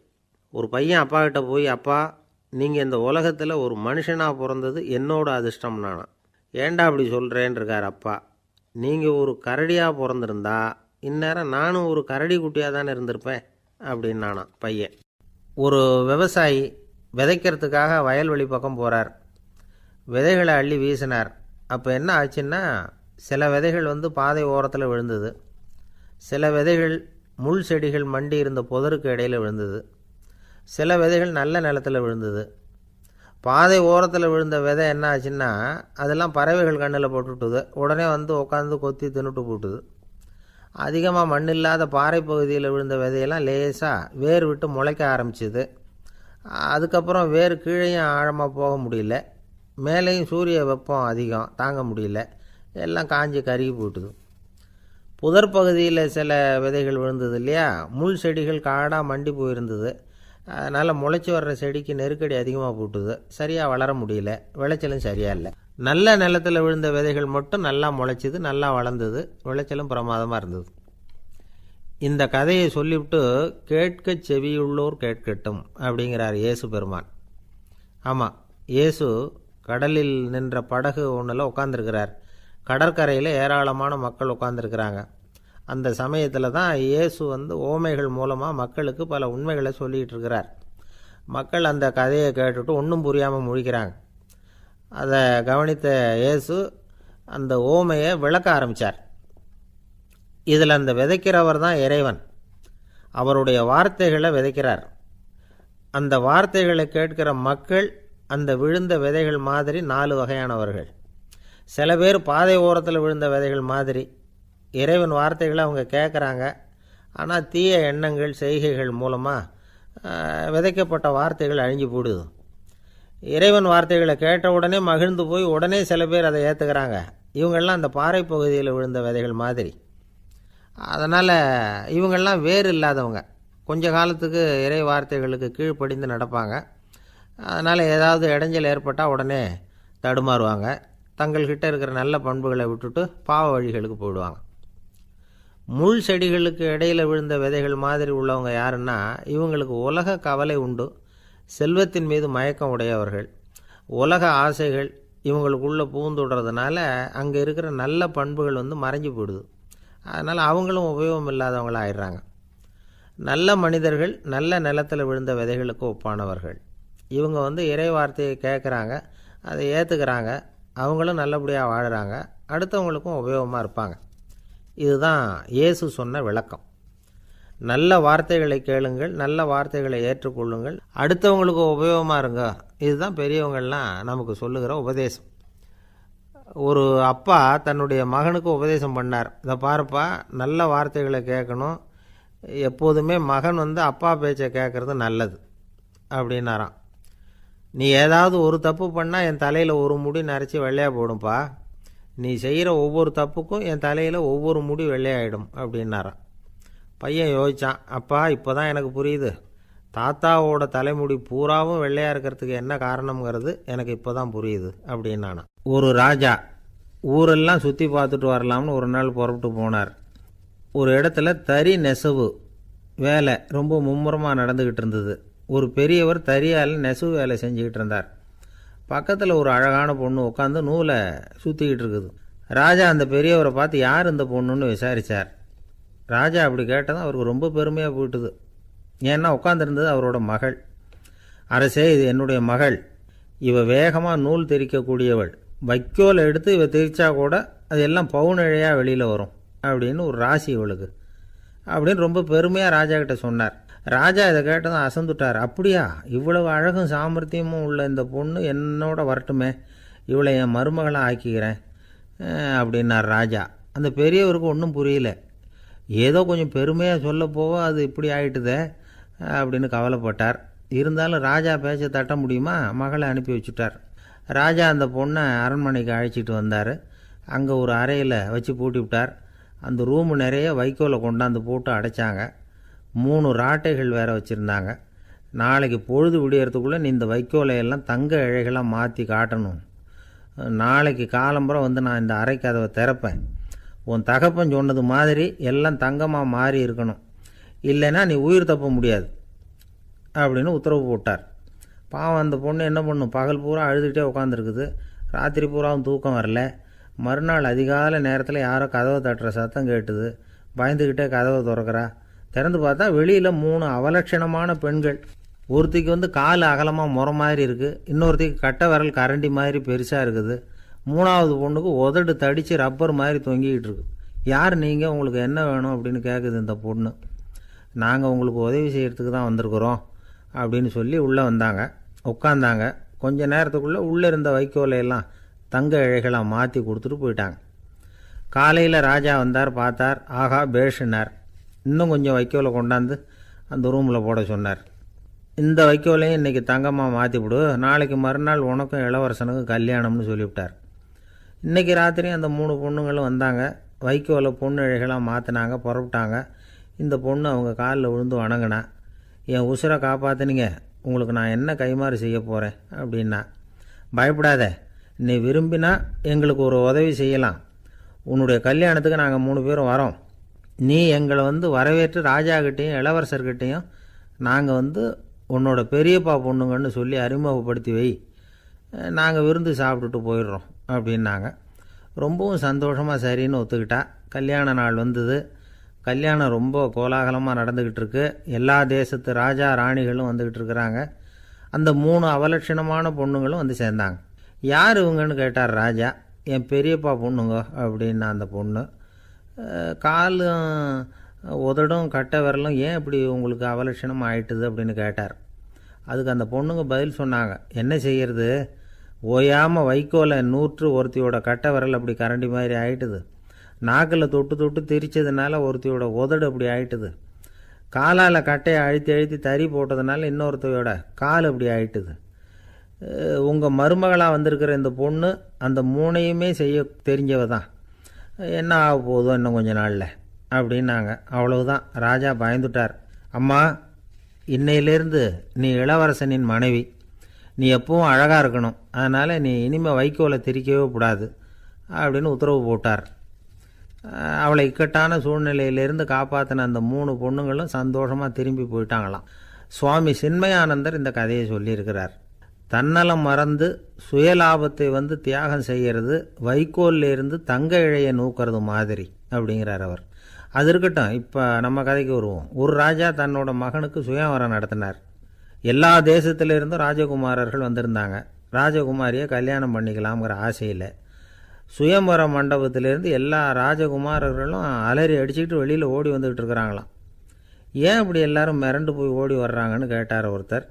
அதுக்கு இன்னொருத்தர் விவரம் சொன்னார். ராஜகுமாரியை இன்றைக்கி தான் அவங்க நேரில் பார்த்தாங்களாம். அதுதான் அப்படி ஓடி வந்துக்கிட்டு இருக்கிறாங்க அப்படின்னார். ஒரு ஊரில் ஒரு ராஜா இருந்தார். அவர் அடிக்கடி காட்டுக்கு வேட்டையாட போவார். சில நண்பர்களையும் கூட அழைச்சிக்கிட்டு போவார். காட்டுக்கு போனதும் ஆளுக்கு ஒரு பக்கமாக போய் வேட்டையாடுவாங்க. சாயந்தரமாக திரும்பி வருவாங்க. மறுநாள் அரண்மனையில் உட்காந்து ஒவ்வொருத்தரும் அவங்க அனுபவங்களை எல்லாம் சொல்லிக்குவாங்க. அவங்க வீரத்துக்கு தகுந்த மாதிரி பரிசை அந்த ராஜா கொடுப்பார். இது மாதிரி ஒரு தடவை எல்லாரும் வேட்டைக்கு போயிட்டு திரும்பி வந்ததும் உட்காந்து பேச ஆரம்பிச்சிருக்கிறாங்க. ஒருத்தன் சொன்னான், தன்னுடைய வீர தீர செயலை பற்றி அளக்க ஆரம்பிச்சிட்டான். ஏன்னா அதுக்கு பரிசு கிடைக்க போகுதில்ல, அதனால். அவன் என்ன சொன்னான் தெரியுமா? அரசே, நேற்றுக்கு காட்டில் என்னாச்சு தெரியுமா? எனக்கு நேராக ஒரு சிங்கம் வாயை திறந்துக்கிட்டு வந்துட்டுது. நான் பயப்படவே இல்லை. உடனே ஒரு கல்லை எடுத்து குறி பார்த்து வீசினேன். சிங்கத்து வாய்க்குள்ளே போய் அந்த கல் மாட்டிக்கிட்டுது. அவ்வளவுதான். அந்த சிங்கம் என்னை பார்த்துட்டு பயந்துட்டு ஒரே ஓட்டமாக திரும்பி ஓடி போயிட்டுது அப்படின்னா. ஆஹா பலே அப்படின்னு எல்லாரும் கை தட்டினாங்க. ரெண்டாவது ஆள் ஒருத்தன் எழுந்திரிச்சான். அவன் சொல்ல ஆரம்பித்தான், அரசே, நான் போன வழியில் 2 பெரிய மலைப்பாம்பு கிடந்தது. என்னை முழுங்கிறதுக்கு வந்தது. நான் என்ன பண்ணேன் தெரியுமா? அந்த 2 பாம்போட வாலையும் ஒன்றா சேர்த்து முடிச்சு போட்டுட்டேன். அவ்வளவுதான். அது அங்கே இழுக்க இது இங்கே இழுக்க முடிச்சு நல்லா இறுகி போட்டுது அப்படின்றான். ஆஹா அற்புதம்னு சொல்லி எல்லாரும் கை தட்டினாங்களாம். அடுத்தபடியாக 3வது ஆள் ஒருத்தன் வந்தான். அவன் சொல்ல ஆரம்பித்தான், மன்னா, நான் போன பாதையில் குறுக்க ஒரு ஆறு. அதில் இறங்கி குளித்தேன். யாரோ காலை பிடிச்சி இழுக்கிறது மாதிரி இருந்தது. திரும்பி பார்த்தா ஒரு பெரிய முதலை. நான் உடனே அப்படியே ஒரு துள்ளல் துள்ளி அது முதுகில் போய் உக்காந்துக்கிட்டேன். அதை அப்படியே கரைக்கு நீந்த வச்சேன். கரைக்கு வந்து சேர்ந்ததும் அப்படியே ஒரே துள்ளி குதித்து கரைக்கு வந்துட்டேன் அப்படின்றான். அவன் தன்னுடைய வீரத்தை அப்படி சொல்லியிருக்கான். அடடா எப்பேற்பட்ட வீரம் அப்படின்னு எல்லாரும் கை தட்டினாங்களாம். 4வது ஆள் எழுந்திரிச்சான். மன்னா, நான் போன இடத்துல ஒரு கரடி வந்து என்னை துரத்த ஆரம்பிச்சுட்டுது. நான் ஒரு மலை உச்சிக்கு வந்துட்டேன். அதுக்கப்புறம் ஒரு அடி எடுத்து வச்சாலும் அதில் பாதாளத்தில் விழ வேண்டியது தான். அந்த நேரம் பார்த்து ஒரு பெரிய ராட்சச கழுகு அந்த பக்கமாக பறந்து வந்தது. நான் உடனே அப்படியே உயர எழும்பி அந்த கழுகோட காலை பிடிச்சிக்கிட்டேன். அப்படியே தொங்கிக்கிட்டே வந்தேன். ஒரு நல்ல இடம் வந்ததும் தொப்புன்னு கீழே குதித்து நடந்து வந்துட்டேன்னா. இதுக்கும் எல்லோரும் கை தட்டுறாங்க. கடைசியாக ஒரு ஆள் எழுந்திரிச்சான். அரசே, நான் வந்து போன வழியில் ஒரு பெரிய யானை குறுக்க வந்தது. பயங்கரமாக சத்தம் போட்டுக்கிட்டே வந்தது. நான் பயந்து ஓடலை. உடனே என்ன பண்ணேன் தெரியுமா? அந்த யானையோட வாலை பிடிச்சி தூக்கினேன். தலைக்கு மேலே தூக்கி கரன்னு சுற்றினேன். வேகமாக சுற்றி வீசி எறிஞ்சேன். அவ்வளவுதான். அதே ஸ்பீடில் அந்த யானை மேலே போக ஆரம்பிச்சுட்டுது. இன்னும் கூட அது போய்கிட்டே தான் இருக்குது, கீழே விழவே இல்லைன்னா. இதை கேட்டதும் ராஜாவுக்கு கோபம் வந்துட்டுது. என்ன முட்டாள்னு நினச்சிக்கிட்டு பேசுகிறியா? யானையை வந்து நீ வாலை பிடிச்சி தூக்குன, அதை நான் நம்பணுமா அப்படின்னார். உடனே இவன் பணிவாக பதில் சொன்னான். அரசே, ஒரு சிங்கத்து வாயில் கல் மாட்டிக்கிட்டதை நம்புறீங்க. மலைப்பாம்பு வாலை பிடிச்சி முடிச்சு போட்டதை நம்புறீங்க. முதல்ல முதுகில் சவாரி பண்ணதையும் நம்புறீங்க. கழுகு காலை பிடிச்சிக்கிட்டு பறக்கிறதையும் நம்புறீங்க. அப்படி நம்புறப்போ நான் சொன்னதை மட்டும் நம்பக்கூடாதா அப்படின்னு கேட்டானான். பொய் சொன்னவங்கெல்லாம் தலையை தொங்க போட்டுக்கிட்டாங்களாம். ராஜா அவங்கள பார்த்து சொன்னாராம், நீங்கள் எல்லாரும் என்னை முட்டாளாக்கியிருக்கிறீங்க. கடைசியாக பேசின இவன் தான் எனக்கு உண்மை எது பொய் எதுங்கிறத புரிய வச்சிருக்கிறான். இவன் தான் உண்மையான தைரியசாலி அப்படின்னு சொல்லி அவனுக்கே பரிசையெல்லாம் கொடுத்து பாராட்டினாராம். இப்படி ஒரு கதை.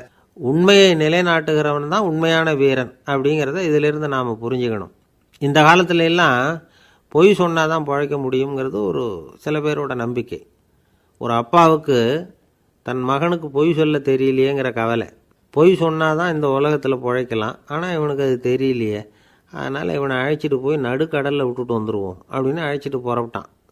கடற்கரைக்கு போனான். மகனுக்கு சந்தேகம். எங்கேப்பா என்னை அழைச்சிட்டு போகிறேன்னு கேட்டிருக்கான்.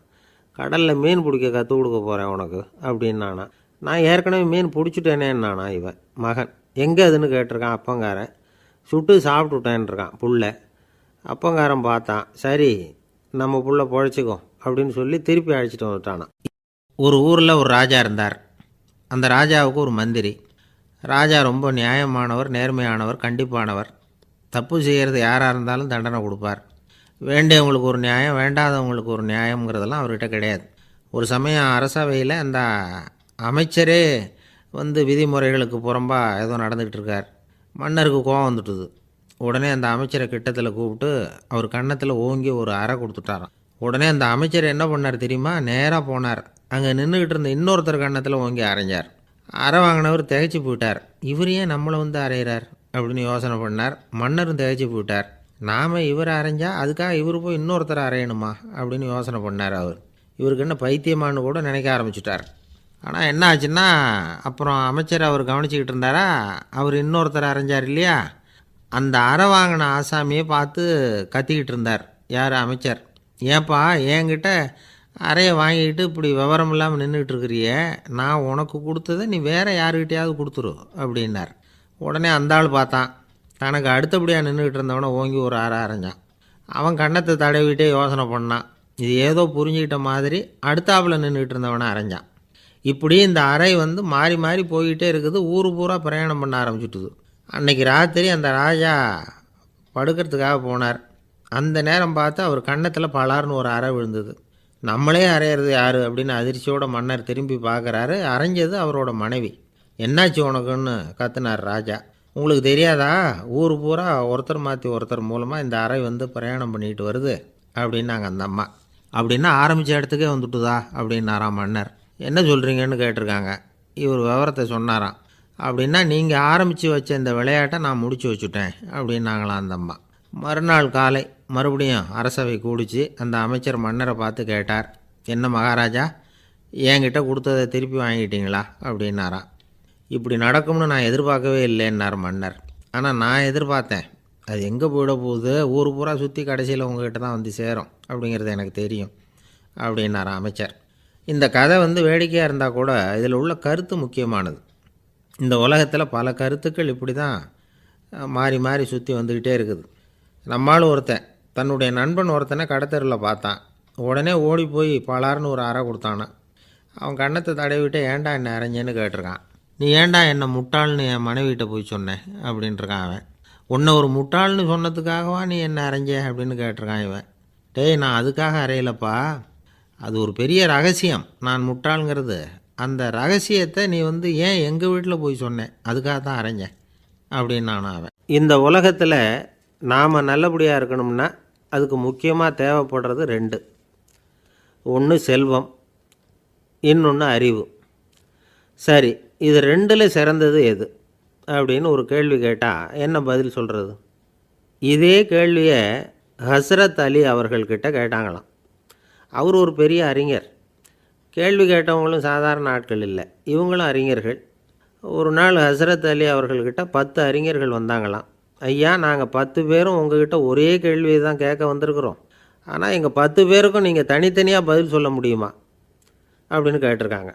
அதாவது அவங்க ஒரே கேள்விக்கு இவர்கிட்ட இருந்து 10 விதமான பதில் எதிர்பார்க்குறாங்க. சரி கேளுங்க, என்ன கேள்வி அப்படின்னார் அவர். அப்போ தான் அவங்க கேட்டாங்களாம், செல்வம், அறிவு, இது ரெண்டில் சிறந்தது எது? இதுதான் கேள்வி. ஹஸ்ரத் அலி என்ன பண்ணார் தெரியுமா? அவங்கள ஒவ்வொருத்தராக கூப்பிட்டார். ஒவ்வொரு விதமான பதிலை சொல்லி அனுப்புனார். முதல்ல ஒருத்தரை கூப்பிட்டார். சொன்னார், அறிவுங்கிறது தீர்க்கதரிசிகள், ஞானிகள், மகான்கள் இவங்களோட பரம்பரை சொத்து. ஆனால் செல்வங்கிறது கொடுங்கோலரின் ஆயுதம். அதனால் அறிவு தான் சிறந்தது அப்படின்னார். ரெண்டாவது ஆளை கூப்பிட்டார். உங்ககிட்ட செல்வம் இருந்தால் நீங்கள் தான் அதை காப்பாற்றணும். ஆனால் அறிவு வந்து உங்களை எப்பவும் காப்பாற்றும். ஆகவே அறிவு தான் சிறந்தது அப்படின்னார். மூணாவது ஆளை கூப்பிட்டார். செல்வந்தனுக்கு எப்போதும் விரோதிகள் அதிகம், ஆனால் அறிஞனுக்கு நண்பர்கள் அதிகம். அதனால் அறிவு தான் சிறந்ததுன்னார். அடுத்தவரை கூப்பிட்டார். செல்வம் அடுத்தவங்களுக்கு கொடுக்க கொடுக்க குறையும், ஆனால் கல்விங்கிறது அதிகரிச்சுக்கிட்டே வரும், கொடுக்கறதுனால குறையாது. அதனால் அறிவு தான் சிறந்ததுன்னார். இன்னொருத்தரை கூப்பிட்டார். அறிவுள்ளவன் எப்பவும் வந்து அதை அடுத்தவங்களுக்கு வாரி வழங்கிக்கிட்டே இருப்பான். அதனால் அவங்ககிட்ட தாராளத்தன்மை இருக்கும். ஆனால் செல்வந்தன்கிட்ட கஞ்சத்தனம் தான் இருக்கும். அதனால் அறிவு தான் சிறந்ததுன்னார். ஆறாவது நபரை கூப்பிட்டார். செல்வத்தை வந்து கள்வர்கள் திருடிக்கிட்டு போக முடியும், ஆனால் அறிவை வந்து அப்படி திருடிக்கிட்டு போக முடியாது அப்படின்னார். ஏழாவது நபரை கூப்பிட்டார். செல்வம் வந்து கால ஓட்டத்தில் அழிஞ்சிரும், ஆனால் அறிவை வந்து கால ஓட்டம் ஒன்றும் பண்ண முடியாது. ஆகவே அறிவே சிறந்ததுன்னார். எட்டாவது ஆளை கூப்பிட்டு சொன்னார், செல்வத்துக்கு எப்பவும் எல்லை உண்டு, நிறை உண்டு, அளவு உண்டு, கணக்கு உண்டு. ஆனால் அறிவுக்கு அப்படிப்பட்ட எல்லை எதுவும் கிடையாது. அதனால் அதுதான் சிறந்ததுன்னார். அடுத்தவனை கூப்பிட்டார். செல்வம் வந்து உள்ளத்தில் உள்ள ஒளியை வந்து போக்கிவிடும், இருட்டை உண்டாக்கிவிடும். விரிந்த மனப்பான்மையை குறுகலாக்கிவிடும். ஆனால் அறிவு அப்படி இல்லை. இருண்ட உள்ளத்தில் ஒளியை பாய்ச்சி அதை விசாலப்படுத்துது. அதுதான் சிறந்ததுன்னார். கடைசியாக 10வது நபரை கூப்பிட்டார். செல்வம் மனசில் செருக்கை உண்டாக்குது, ஆணவத்தை ஏற்படுத்துது. அதனால் நானே கடவுள்னு நினைக்கிற அளவுக்கு மனுஷனை தாழ்த்தி விடுது. ஆனால் அறிவு பணிவையும் பண்பாட்டையும் வளர்க்குது. அதனால் அறிவு தான் சிறந்ததுன்னார். ஆக இப்படி 10 பேருக்கும் 10 விதமாக பதில் சொன்னது மூலமாக ஹஸ்ரத் அலி அவர்கள் அறிவு தான் செல்வத்தை விட சிறந்தது அப்படிங்கிறதுக்கு 10 காரணங்களை சுட்டி காட்டியிருக்கார். அந்த அறிஞர் 10 பேர் கேட்ட ஒரே கேள்விக்கு 10 பதில் சொன்னார். நமக்கு வேண்டிய ஒருத்தர் 10 பேர் கேட்ட கேள்விக்கு ஒரே பதில் சொல்லி சமாளித்தார். கேள்வி என்ன தெரியுமா? என்கிட்ட வாங்கின கடனை எப்போயா திருப்பி கொடுக்க போகிற? இதுதான் அந்த 10 பேரும் கேட்ட ஒரே கேள்வி. இந்த மாதம் 26ஆம் தேதி தந்துடுறேன் அப்படிங்கிற ஒரே பதில் சொல்லி அவ்வளவு பேரையும் இவர் அனுப்பி வச்சுட்டாராம். எல்லாரும் போனதுக்கப்புறம் இவரை தனியாக கூப்பிட்டு கேட்டிருக்கிறாங்க. அது என்ன சார் கணக்கு, 26ஆம் தேதி அன்னைக்கு என்ன அதிசயம் நடக்க போகுது அப்படின்னு கேட்டிருக்காங்க. அதிசயம் அன்னைக்கு இல்லை, அதுக்கு நாளே நடக்க போகுதுன்னாராம். விவரமாக சொல்லுங்கன்னு இருக்காங்க. வேறு ஒன்றும் இல்லைங்க, 26ஆம் தேதி தானே எல்லாரையும் வர சொல்லியிருக்கிறேன், அதுக்கு நாளே நான் புறப்பட்டு தலைமறைவாயிட போகிறேன் அப்படின்னாராம் ரொம்ப பெருமையாக. ஒரு ஊரில் ஒரு ராஜா இருந்தார். அவர் ஒரு பூனை வளர்த்தார்.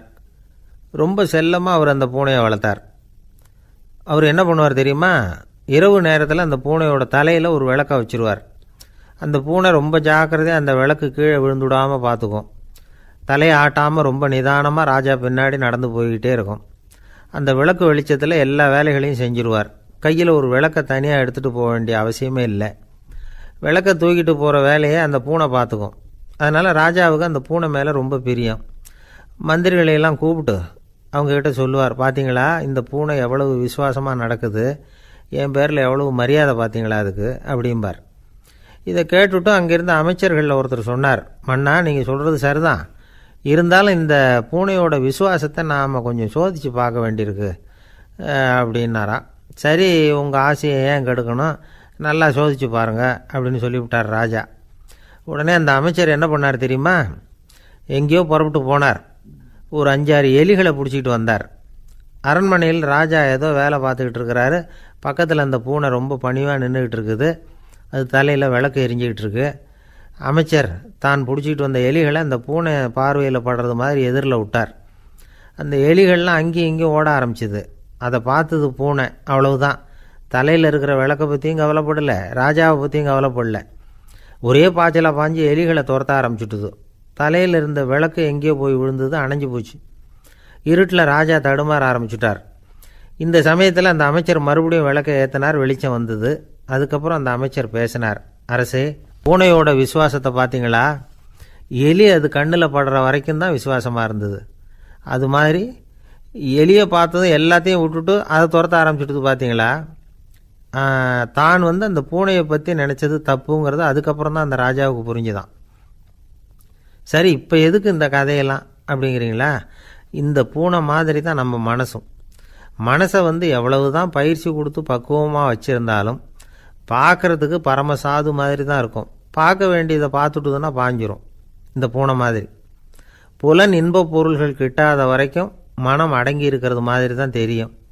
கொஞ்சம் வாய்ப்பு கிடைச்சாலும் அது குதிக்க ஆரம்பிச்சிரும், தப்பு பண்ண ஆரம்பிச்சிரும். பெரிய பெரிய முனிவர்கள் வாழ்க்கையில் நடந்த வீழ்ச்சி இதை தான் நிரூபிக்குது. புலன்களின் ஆற்றல் அதிகம். அதனால் மனக்கட்டுப்பாடு பயிற்சிகளில் ரொம்ப எச்சரிக்கையாக இருக்கணுங்கிறார் சுவாமி சிவானந்தர். மது பழக்கத்தையே விட்டுவிட்டேன்னு உறுதியாக இருப்பான். கடை கண்ணில் பட்டுவிட்டுதுன்னா கால் அவனை கேட்காமலே இழுத்துக்கிட்டு உள்ளே போயிடும். இதுதான் மனசுங்கிறது. அதுதான் அந்த ராஜா வளர்த்த பூனை.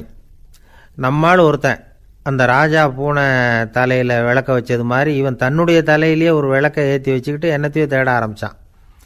தேடிக்கிட்டு இருக்கிறான். தலையை ஆட்டாமல் நிதானமாக நடந்து ரொம்ப நேரமாக தேடிகிட்டு இருக்கிறான். அந்த சமயம் அங்கே வந்த ஒருத்தர், என்னத்தை தேடுறீங்கன்னு கேட்டார். அதுதான் மறந்து போச்சு அப்படின்னு இழுத்தான். சரி, கொஞ்சம் இப்படி உட்காருங்க, ஞாபகம் வந்ததும் தேட ஆரம்பிக்கலாம் அப்படின்னார் அவர். இவன் கொஞ்ச நேரம் உட்காந்து யோசித்தான். அப்புறம் திடீர்னு எழுந்திரிச்சான். ஞாபகம் வந்துட்டுதுன்னா. என்னன்னு கேட்டார். எங்கள் வீட்டில் இருந்த விளக்கை எங்கே வச்சேன்னு தெரியல, அதை தான் தேடிக்கிட்டு இருக்கிறேன், ஏற்றி வைக்கலாம்னு பார்க்குறேன் அப்படின்னா. ஒரு கடைக்கு போனேன், 5 ரூபா பணத்தை எடுத்து கொடுத்தேன். ஒரு தினசரி பத்திரிக்கையை கேட்டேன். அவர் உடனே அங்கே அடுக்கி வச்சுருந்த பத்திரிகையில் ஒன்று எடுத்து என் கையில் கொடுத்தார், வாங்கிக்கிட்டேன். மீதி பணத்தை எடுத்தார். அதையும் என் கையில் கொடுக்கணும்ல, கொடுக்கல. எதிரில் இருந்த பலகையில் வச்சு எடுத்துக்க சொன்னார். எப்போவும் அவர் அப்படி தான் பண்ணுவார். நானும் எடுத்துக்கிட்டு வந்துடுவேன். இவர் ஏன் இப்படி பண்ணுறாருங்கிறது எனக்கு ரொம்ப நாளாக ஒரு சந்தேகம். ஒரு நாள் அவர்கிட்டயே இதை கேட்டுவிட்டேன். ஏங்க, நீங்கள் உங்கள் கடைக்கு வந்து பொருள்கள் வாங்குறவங்களுக்கு நீங்கள் பாக்கி சில்லறையை கொடுக்குறப்போ பலகையில் வச்சு விட்றீங்க, கையில் கொடுக்க மாட்டேங்கிறீங்களே, ஏன் அப்படின்னு கேட்டேன். காசை கையில் கொடுத்தா நம்மக்கிட்ட இருக்கிற லட்சுமி போயிடுவா சார் அப்படின்னார். அதாவது பணம் செலவாயிடும் அப்படின்னு அர்த்தமா. இன்னொரு நண்பர், அவர் ஒரு நாள் வழக்கத்துக்கு மாறாக ரொம்ப சோகமாக உட்காந்துருக்கிறார். ஏங்க என்னாச்சு, ஏன் இப்படி கப்பலே கவிழ்ந்தது மாதிரி உட்காந்துருக்குறீங்க அப்படின்னு கேட்டேன். கப்பலே கவிழ்ந்திருந்தா கூட நான் இப்படி கவலைப்பட மாட்டேன் சார், வேறு ஒன்று நடந்து போச்சுன்னார். என்னன்னு கேட்டேன். என் உச்சந்தலையில் பல்லி ஒன்று விழுந்துட்டுதுன்னார். அதுக்காகவா இப்படி அப்படின்னு ஆச்சரியப்பட்டேன். ஆமாங்க, பல்லி உச்சந்தலையில் விழுந்தால் பலன் என்னன்னு பஞ்சாங்கத்தில் பார்த்தேன், மரணம்னு போட்டிருக்கு அப்படின்னு சொல்லிவிட்டு அவர் தொடர்ந்து கவலைப்பட ஆரம்பிச்சிட்டார். இப்படியும் ஒருத்தர், என் கூட வேலை பார்க்குற ஒருத்தர் எப்படி தெரியுமா, தினமும் வலது காலை வச்சு தான் ஆஃபீஸுக்கு உள்ளே நுழைவார். என்னைக்காவது தவறுதலாக இடது காலை வச்சு உள்ளே வந்துட்டார்னா அன்னைக்கு பூரா மனசு சங்கடப்படுவார், எந்த வேலையும் சரியாக ஓடாது. கேரம் போர்டு ஆடுற ஒருத்தர் எப்போ ஆட உட்காந்தாலும் ஸ்ட்ரைக்கரை கை தவறி கீழே விழுற மாதிரி பண்ணி அதுக்கப்புறம் அதை எடுத்துக்கிட்டு ஆட உட்காருவார். ஏன்னா எப்போவோ ஒரு தடவை நிஜமாகவே அது வந்து கை தவறி கீழே விழுந்திருக்குது. அன்னைக்கு பிரமாதமாக ஜெயிச்சுட்டார். உடனே ஒரு முடிவுக்கு வந்துட்டார், கை தவறுனா லாபம் அப்படின்னு. அதுக்கப்புறம் அதையே பழக்கமாக்கிக்கிட்டார். பூனை குறுக்க போனால் சகுனம் சரியில்லைன்னு நினைக்கிறவங்க உண்டு. ஆனால் ஒருத்தர் எப்படி தெரியுமா, அவர் வெளியில் கிளம்புற சமயம் பக்கத்து வீட்டு ரேடியோவில் மியாவ் மியாவ் பூனை குட்டின்னு பாட்டு சத்தம் கேட்டால் கூட போதும், சகனம் சரியில்லைன்னு பிரயாணத்தை கேன்சல் பண்ணிவிடுவார். இப்போ இவ்வளவும் எதுக்கு சொல்கிறோம்னா, அளவுக்கு மீறின சகுன நம்பிக்கைகள் இருக்குது பாருங்கள், இதோட பயமும் சேர்ந்துக்கிட்டதுன்னு வச்சுக்கோங்க, இது ஒருத்தருடைய மனநிலையை பாதிச்சிடும். இது வந்து உளவியல் நிபுணர்கள் சொல்கிற கருத்து. வாழ்க்கையே தடுமாற வச்சிரும். பாதுகாப்பு இல்லாத உணர்வு, ஒரு விதமான டிப்ரெஷன் மனநிலை, இதெல்லாம் தான் இதுக்கு காரணமாக அமையலாம். சில பேர் காய்கறி நறுக்க கத்தியை கையில் எடுத்தால் கூட நேரம் சரியாக இருக்கா அப்படின்னு பார்த்துட்டு தான் வேலையை ஆரம்பிக்கிறது வழக்கம். அறிவு தான் மனசுக்கு வாத்தியாராக இருக்கணும், அப்போ தான் வாழ்க்கை வந்து நிம்மதியாக இருக்கும். அறிவு வந்து மனசு சொல்கிறபடியெல்லாம் கேட்க ஆரம்பிச்சுட்டுதுன்னா இடைஞ்சல் தான். ஒருத்தருக்கு 7ஆம் நம்பர் தான் ராசியான நம்பரான், 7ஆம் தேதி தான் எந்த காரியத்தையும் ஆரம்பிப்பாராம். 7 எழுத்து வர்றது மாதிரி பேரை மாற்றி வச்சுக்கிட்டார். 7 மணிக்கு தான் தினமும் எழுந்திருப்பார். 7ஆம் நம்பர் வீட்டில் தான் குடியிருக்கார். கல்யாணம் கூட 7ஆம் தேதி தான் பண்ணிக்கிட்டார். அவர் ஒரு நாள் குதிரை பந்தயத்துக்கு போனாராம். குதிரையோட பேரையெல்லாம் பார்த்தார். ஒரு குதிரையோட பேர் 7 எழுத்தில் அமைஞ்சிருந்தது. 7 தானே இவருக்கு அதிர்ஷ்ட நம்பர். அதனால் உடனே அது பேரில் பணத்தை கட்டினார். பந்தயம் நடந்தது. என்ன சார் ஆச்சுன்னு கேட்டாங்க. நான் பணம் கட்டின அந்த என்னோடய குதிரை 7ஆவதாக வந்து சேர்ந்தது சார் அப்படின்னாராம் சோகமாக. வாழ்க்கையில் சில சந்தர்ப்பங்களில் நாம் வந்து சில அவமானங்களை சந்தித்தே தீர வேண்டியிருக்கு. என்ன பண்ணுறது, காலம் அப்படி. அவமானப்படுறவங்க உடனே அடங்கி போய்டுறது தான் உலக வழக்கம். அவமானப்பட்டால் உடனே சீறி எழறவங்களும் உண்டு. ஆனால் அதையே ஒரு சவாலாக எடுத்துக்கிட்டு முன்னுக்கு வர்றவங்களும் சில பேர் இருக்கிறாங்க. அவங்க ரொம்ப அபூர்வம். இன்றைக்கி மனோதத்துவ நிபுணர்கள்லாம் என்ன சொல்கிறாங்க தெரியுமா, அவமானப்பட்டுட்டா உடனே அடங்கி போயிடக்கூடாதான், அதையே ஒரு சவாலாக எடுத்துக்கிட்டு மனசில் ஒரு வைராக்கியத்தோடு முயற்சி பண்ணினா வாழ்க்கையில் எல்லாரும் முன்னேறலாமா. அவமானங்கிறத நாம் வந்து வைராக்கியமாக மாற்றிக்கணும், அதுதான் வெற்றிக்கு வழி. ராமர் வந்து இந்த பூமியில் பிறந்ததே ஒரு வைராக்கியத்தினால தான் சார் அப்படின்னார் ஒருத்தர். எப்படிங்க அது அப்படின்னு கேட்டேன். அவர் சொன்னார், தசரதருக்கு ராமர் வந்து குழந்தையாக வந்து பிறக்கணும், அப்போ தான் இங்கே இருக்கிற கஷ்டங்கள்லாம் நீங்கும் அப்படின்னு சர்வ லோகமும் எதிர்பார்த்துக்கிட்டு இருக்குது. ஆனால் அவர் எப்போ வந்து பிறப்பார் அப்படின்னு யாருக்கும் தெரியல. அந்த காரியம் சீக்கிரம் நடக்கணுமே, அதுக்கு என்ன பண்ணுறது. நாரதர் வந்தார் ஒரு நாள் தசரதரை தேடி. தசரதா, உனக்கு ஒரு செய்தி தெரியுமான்னு ஆரம்பித்தார். அவர் எப்பவும் இப்படித்தானே ஆரம்பிக்கிறது வழக்கம். என்ன விஷயம்னு கேட்டார் தசரதர். தசரதா, நீ அடிக்கடி உன்னோட தேரில் ஏறிக்கிட்டு தேவலோகத்துக்கு போகிற, அங்கே போகிற வர்ற எல்லாம் பண்ணிகிட்ருக்க, எல்லாம் சரி. தேவலோகத்துலேயும் உன்னை நல்லபடியாக தான் வரவேற்கிறாங்க. தேவேந்திரன் உன்னை பிரியமாக அழைச்சிட்டு போய் தன்னுடைய அரியாசனத்திலேயே தனக்கு பக்கத்திலேயே உட்கார வைக்கிறான். நீயும் சந்தோஷமாக உட்காந்து பேசிவிட்டு வந்துடுற. ஆனால் நீ இங்கே வந்ததுக்கு அப்புறம் அங்கே என்ன நடக்குது தெரியுமா உனக்கு அப்படின்னாரான் நாரதர். என்ன நடக்குது எனக்கு ஒன்றும் தெரியலையே அப்படின்னாரான் தசரதர். நாரதர்கிட்ட வந்து கிட்டத்தில் வந்து கேட்டிருக்கார், கொஞ்சம் சொல்லுங்கள் என்னது அப்படின்னு. அவர் நெருங்கி வந்தாராம் நாரதரும். மெதுவாக அவர் காதோட காதாக சொன்னாராம். அதாவது நம்ம பாஷையில் சொல்லப்போனால் பற்ற வைக்கிறார். நீ அங்கே தேவேந்திரங்கிட்ட உட்காந்து பேசிவிட்டு வந்த பிறகு நீ அங்கே உட்காந்துருந்த அரியாசனத்தை தண்ணி ஊற்றி கழுவி சுத்தப்படுத்துகிறாங்க. நீ என்ன அந்த அளவுக்கு சுத்தம் இல்லாத ஆளா, தினம் குளிக்காமையாக இருக்கிற அப்படின்னாராம். தசரதருக்கு இது ரொம்ப அவமானமாக போயிட்டுது. அப்படியே செய்கிறாங்க அப்படின்னாராம். ஆமாம், நீ வேணும்னா நான் சொல்கிறது உண்மையா இல்லையா அப்படின்னு சோதனை பண்ணி பார்த்துக்கோ அப்படின்னாரான் நாரதர். உடனே தசரதர் இதுக்காகவே புறப்பட்டு தேவலோகம் போனார். அங்கே வழக்கம் போலவே இவரை கூப்பிட்டு உட்கார வச்சு பேசிக்கிட்டு இருந்தான் தேவேந்திரன். கொஞ்ச நேரம் பேசிக்கிட்டு இருந்துட்டு சரி நான் கிளம்புறேன்னு புறப்பட்டார். சரி அவனும் வாசல் வரைக்கும் வந்து வழி அனுப்பி வச்சுட்டு உள்ளே போயிட்டான். தசரதர் வெளியில் கொஞ்சம் நேரம் மறைஞ்சி இருந்துட்டு மெதுவாக உள்ளே எட்டி பார்த்தார் என்ன நடக்குதுன்னு. நாரதர் சொன்னது உண்மைதான். தசரதர் உட்காந்துருந்த ஆசனத்தை அங்கே 2 தேவர்கள் கழுவி சுத்தப்படுத்திக்கிட்டு இருக்கிறாங்க. தசரதரால் இதை தாங்கிக்க முடியல. அவருக்கு ரொம்ப அவமானமாக போச்சு. நேராக கிடுகிடுன்னு தேவேந்திரங்கிட்டே போனார். நான் உட்காந்துருந்த இருக்கையை சுத்தம் பண்ணுறியே, நான் என்ன அந்த அளவுக்கு பாவியா அப்படின்னு கேட்டார். ரொம்ப கோபமாக கேட்டார். தசரதரே, மனுஷனுக்கு 3 கடன்கள் உண்டு. தேவ கடன், ரிஷி கடன், பித்ரு கடன். இதை தீர்க்காதவன் பாவியாகிறான். இதில் மகனை பெறுவதால் தான் பித்ரு கடன் தீரும். உனக்கு மகன் கிடையாது, அதனால் நீ பாவியாகிற. பாவி உட்கார்ந்துருந்த இடம்ங்கிறதுனால அதை சுத்தம் செய்ய வேண்டியது எங்கள் கடமை அப்படின்னு நானான் தேவேந்திரன். இந்த இடத்துல தசரதருக்கு ஏற்பட்ட அவமானம் ஒரு வைராக்கியமாக மாறிச்சு.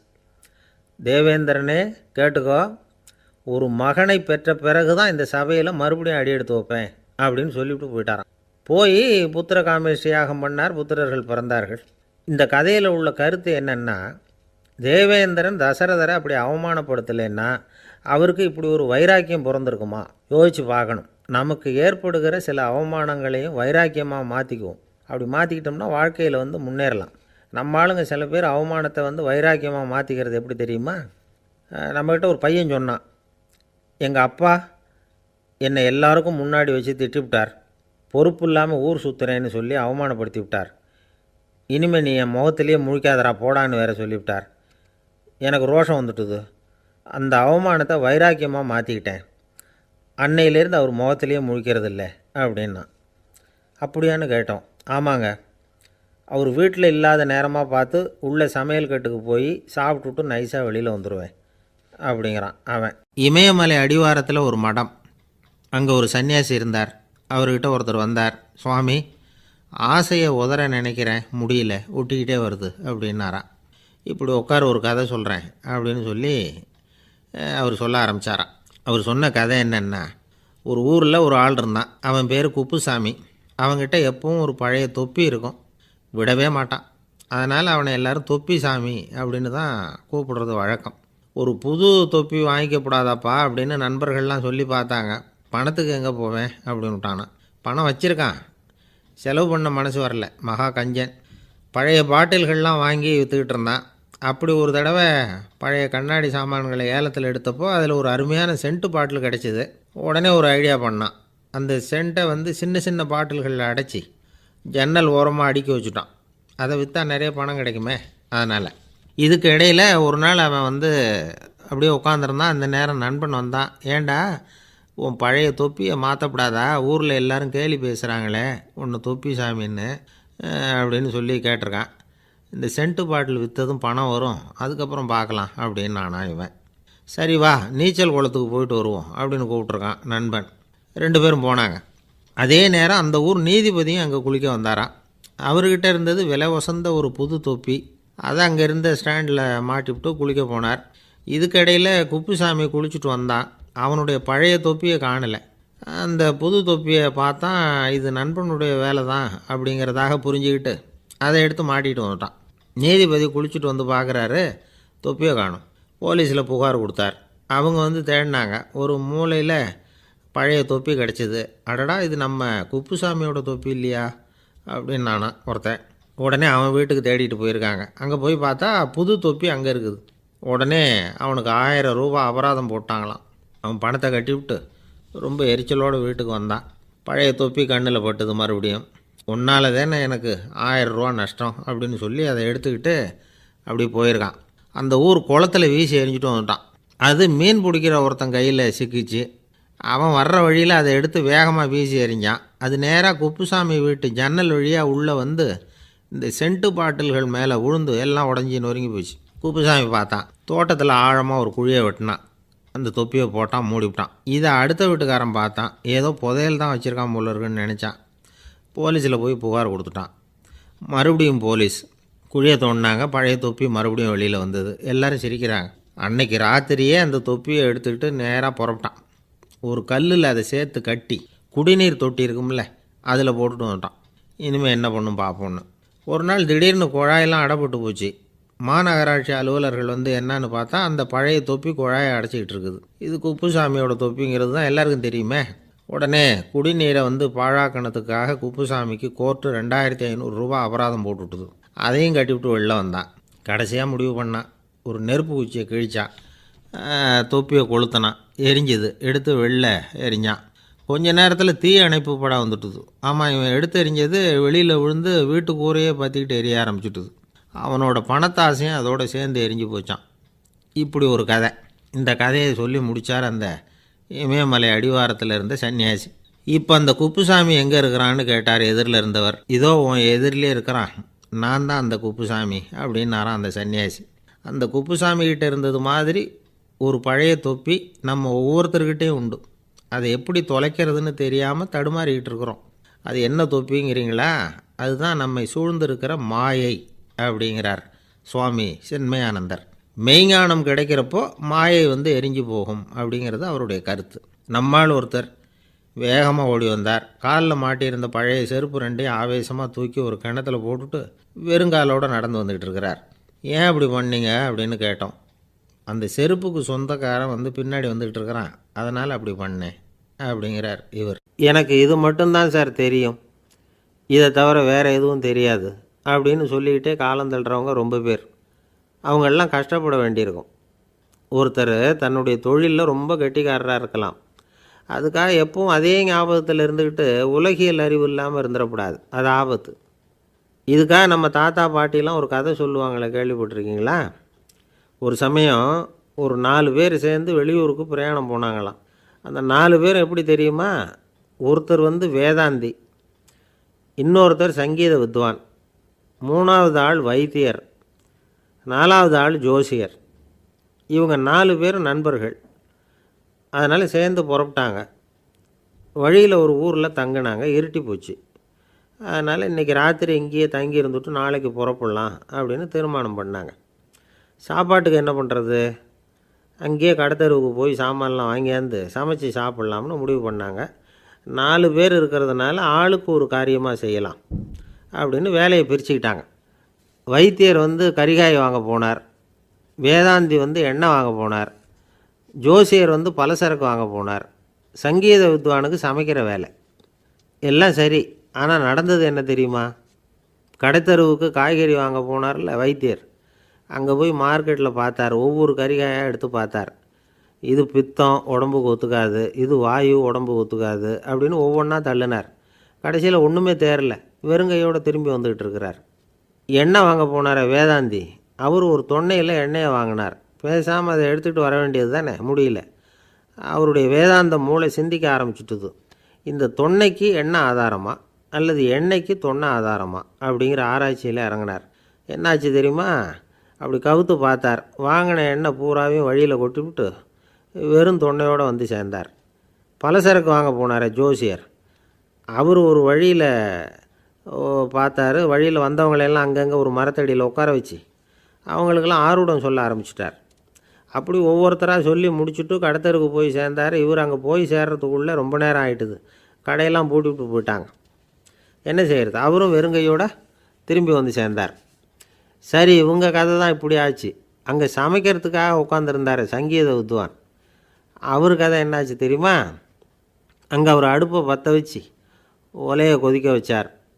அதாவது ஒரு பானையில் தண்ணியை ஊற்றி அடுப்பில் வச்சார். அது கொதிக்க ஆரம்பிச்சிது. தண்ணி கொதிக்கிற சத்தம் இருக்குதுல்ல, அது இவருக்கு தாளம் போடுறது மாதிரி இருந்தது. ஒரே குஷி, பாட ஆரம்பிச்சிட்டார். பாடிக்கிட்டே உற்சாகமாக கையில் இருந்த கரண்டியால் அந்த பானையில் தட்டினார், தாளம் போடுறதா நினச்சிக்கிட்டு. அவ்வளவுதான், பானை பட்டுன்னு உடஞ்சி போச்சு. தலையில் கையை வச்சுக்கிட்டு அவரும் உட்காந்துட்டார். எந்த தொழில் தெரிஞ்சாலும் சரி, அதை புத்திசாலித்தனமாக பயன்படுத்த தெரியலன்னா ஆபத்து தான். அதுக்காக தான் இந்த கதை. ஒரு பஸ்ஸு டிரைவர் ரொம்ப கெட்டிக்காரர். பஸ்ஸை ரொம்ப திறமையாக ஆபத்து இல்லாமல் ஓட்டினதுக்காக பரிசுலாம் வாங்கினவர். அவரே ஒரு படகு ஓட்டுறதுக்காக அழைச்சிட்டு போயிருக்கிறாங்க, மோட்டார் படகு. அதையும் ரொம்ப திறமையாக தான் ஓட்டிகிட்டு போயிருக்கிறாரு. நடுக்கடலில் போனதும் படகு நின்று போச்சு. மோட்டாரில் ஏதோ கோளாறு. என்ன செய்யலாம் அப்படின்னு அந்த டிரைவரை கேட்டிருக்கிறாங்க படகுல இருந்தவங்கெல்லாம். அப்போ அவர் சொன்னாராம், கவலைப்படாதீங்க, ஒன்றும் பிரச்சனை இல்லை, எல்லோரும் கொஞ்சம் கீழே இறங்கி பின்னாடி தள்ளுங்க, மோட்டார் ஸ்டார்ட் ஆகிடும் அப்படின்னாராம். ஒரு இலக்கிய கூட்டம் ஏற்பாடு பண்ணியிருக்கிறோம், நீங்கள் அவசியம் வந்து அதில் பேசணும் அப்படின்னு கேட்டுக்கிட்டார் ஒருத்தர். வேணாங்க, 4 பேருக்கு முன்னாடி வந்து நிற்கிறதுனா எனக்கு ரொம்ப கூச்சமாக இருக்கும் அப்படின்னாரு இவர். ஏன் சார் இன்னமும் குழந்த மாதிரி கூச்சப்படுறீங்களே அப்படின்னார் அவர். அவரை ஒரு மாதிரியாக சமாளித்து அனுப்பி வச்சுட்டு அதுக்கப்புறம் அதை பற்றி இவர் யோசித்து பார்த்துருக்கார். சில நிபுணர்கள் எழுதியிருக்கிறத படித்தும் பார்த்துருக்கிறார். மனோதத்துவ நிபுணர்கள் என்ன சொல்கிறாங்க தெரியுமா? 10-20% குழந்தைகள் பிறக்கிறப்பவே கூச்ச சுபாவம் கொண்டதாக தான் இருக்குதான். ஒரு தாத்தா தன்னோட பேர பிள்ளைய ஆசையாக கூப்பிடுறார் விளையாட்டு காட்ட, அதை அழுதுகிட்டு ஓடி போகுது. ஒரு அம்மா தன்னோட பிள்ளைய பள்ளிக்கூடத்தில் சேர்க்கறதுக்காக கூப்பிட்டுக்கிட்டு போகிறாங்க. அந்த புள்ள அம்மாவோட முந்தானையில் ஒளிஞ்சிக்கிட்டு வெளில வரமாட்டேங்குது. இவங்களெல்லாம் எப்படி சமாளிக்கிறது? குழந்தைகளோட கூச்ச சுபாவத்தை போக்குறது எப்படி? இதுக்கு நிபுணர்கள் சில யோசனைகளை சொல்லியிருக்கிறாங்க. மற்றவங்களுக்கு முன்னாடி என் பையனுக்கு கூச்சம் ரொம்ப அதிகம் சார், மற்றவங்க பார்த்தா ரொம்ப வெக்கப்படுறான், இப்படி சொல்கிற அப்பாக்கள் உண்டு. என் பையன் புது மனுஷாலை பார்த்தா அட்டையாக ஒட்டிக்குவான் சார் அப்படின்னு சொல்கிற அப்பாக்களும் உண்டு. இப்படிலாம் குழந்தைகளுக்கு வந்து முத்திரை குத்துறது ரொம்ப தப்பான். புதுசாக யாராவது வீட்டுக்கு வந்தால் குழந்தை தானாக தன்னோட கூச்சத்தையும் பயத்தையும் போக்கிக்கிட்டு சகஜமாக மாறி வர்றதுக்கு வாய்ப்பு கொடுக்கணுமா. ஒரு கூட்டத்துக்கோ அல்லது சொந்தக்காரங்க கல்யாணத்துக்கோ குழந்தைய அழைச்சிட்டு போகிறீங்க, அங்கே போய் கட்டாயப்படுத்தி குழந்தைய மற்றவங்க கிட்ட பேச சொல்லக்கூடாது. சில சமயம் குழந்தை தானாக தன்னுடைய கூச்ச சுபாவத்தை விட்டு பேசுகிறதுக்கு முன் வந்தால் அதை பாராட்டணும். குழந்தை கலகலப்பு இல்லாமல் மௌனமாக இருந்ததுன்னா அதையும் கண்டுக்கக்கூடாது. குழந்தை பேச ஆரம்பித்தா அதை ஆர்வத்தோடு கவனிக்க தெரியணும். கலந்து உரையாடுற பழக்கத்தை வீட்லேயே ஆரம்பிக்கலாம். கேட்டதுக்கு பதில் சொல் அப்படின்னு நீங்கள் அதிகாரம் பண்ணிகிட்டு இருக்கக்கூடாது. அது வந்து குழந்தைக்கு பேசுகிற சந்தர்ப்பத்தை குறைச்சிருமா. இப்போ நாம் அதிகாரம் பண்ணால் கேலி செய்கிற பழக்கம் குழந்தைகளை வந்து ரொம்ப பாதிச்சிருமா. பெரியவங்களானதுக்கு அப்புறமும் சில பேர் கூச்சத்தோடவும் பயத்தோடவும் இருக்கிறதுக்கு இதுதான் காரணம். சின்ன வயசில் அவங்கெல்லாம் ஏதாவது கேலிக்கு ஆளாகி இருப்பாங்க. 2வது குழந்தை மூத்த குழந்தைய வந்து கேலிக்கு ஆளாகிற சந்தர்ப்பங்களை கண்டு கேலி பண்ணினா அது இளம் நெஞ்சங்களை விட்டு நீங்கிறதே இல்லையா. எப்பவும் குழந்தையோட நடை உடை பாவனைகளை பற்றி சொல்லிக்கிட்டே இருக்கக்கூடாதான். அதுவே கூச்ச சுபாவத்தை கொண்டுட்டு வந்துடுமா. அப்பா எங்கேன்னு யாராவது கேட்டால் இது மாதிரி இன்ன காரியத்துக்காக வெளியில் போயிருக்கார், இத்தனை மணிக்கு திரும்பி வருவார் அப்படின்னு சொல்கிற அளவுக்கு குழந்தைகளை வந்து பழக்கப்படுத்தி வைக்கணும். ஃபோன்லேயே யாராவது விசாரித்தா கூட இது மாதிரி பதில் சொல்லு அப்படின்னு சொல்லணும். சின்ன சின்ன மீட்டிங்கில் 4 வார்த்தை பேச தயார் பண்ணலாம்.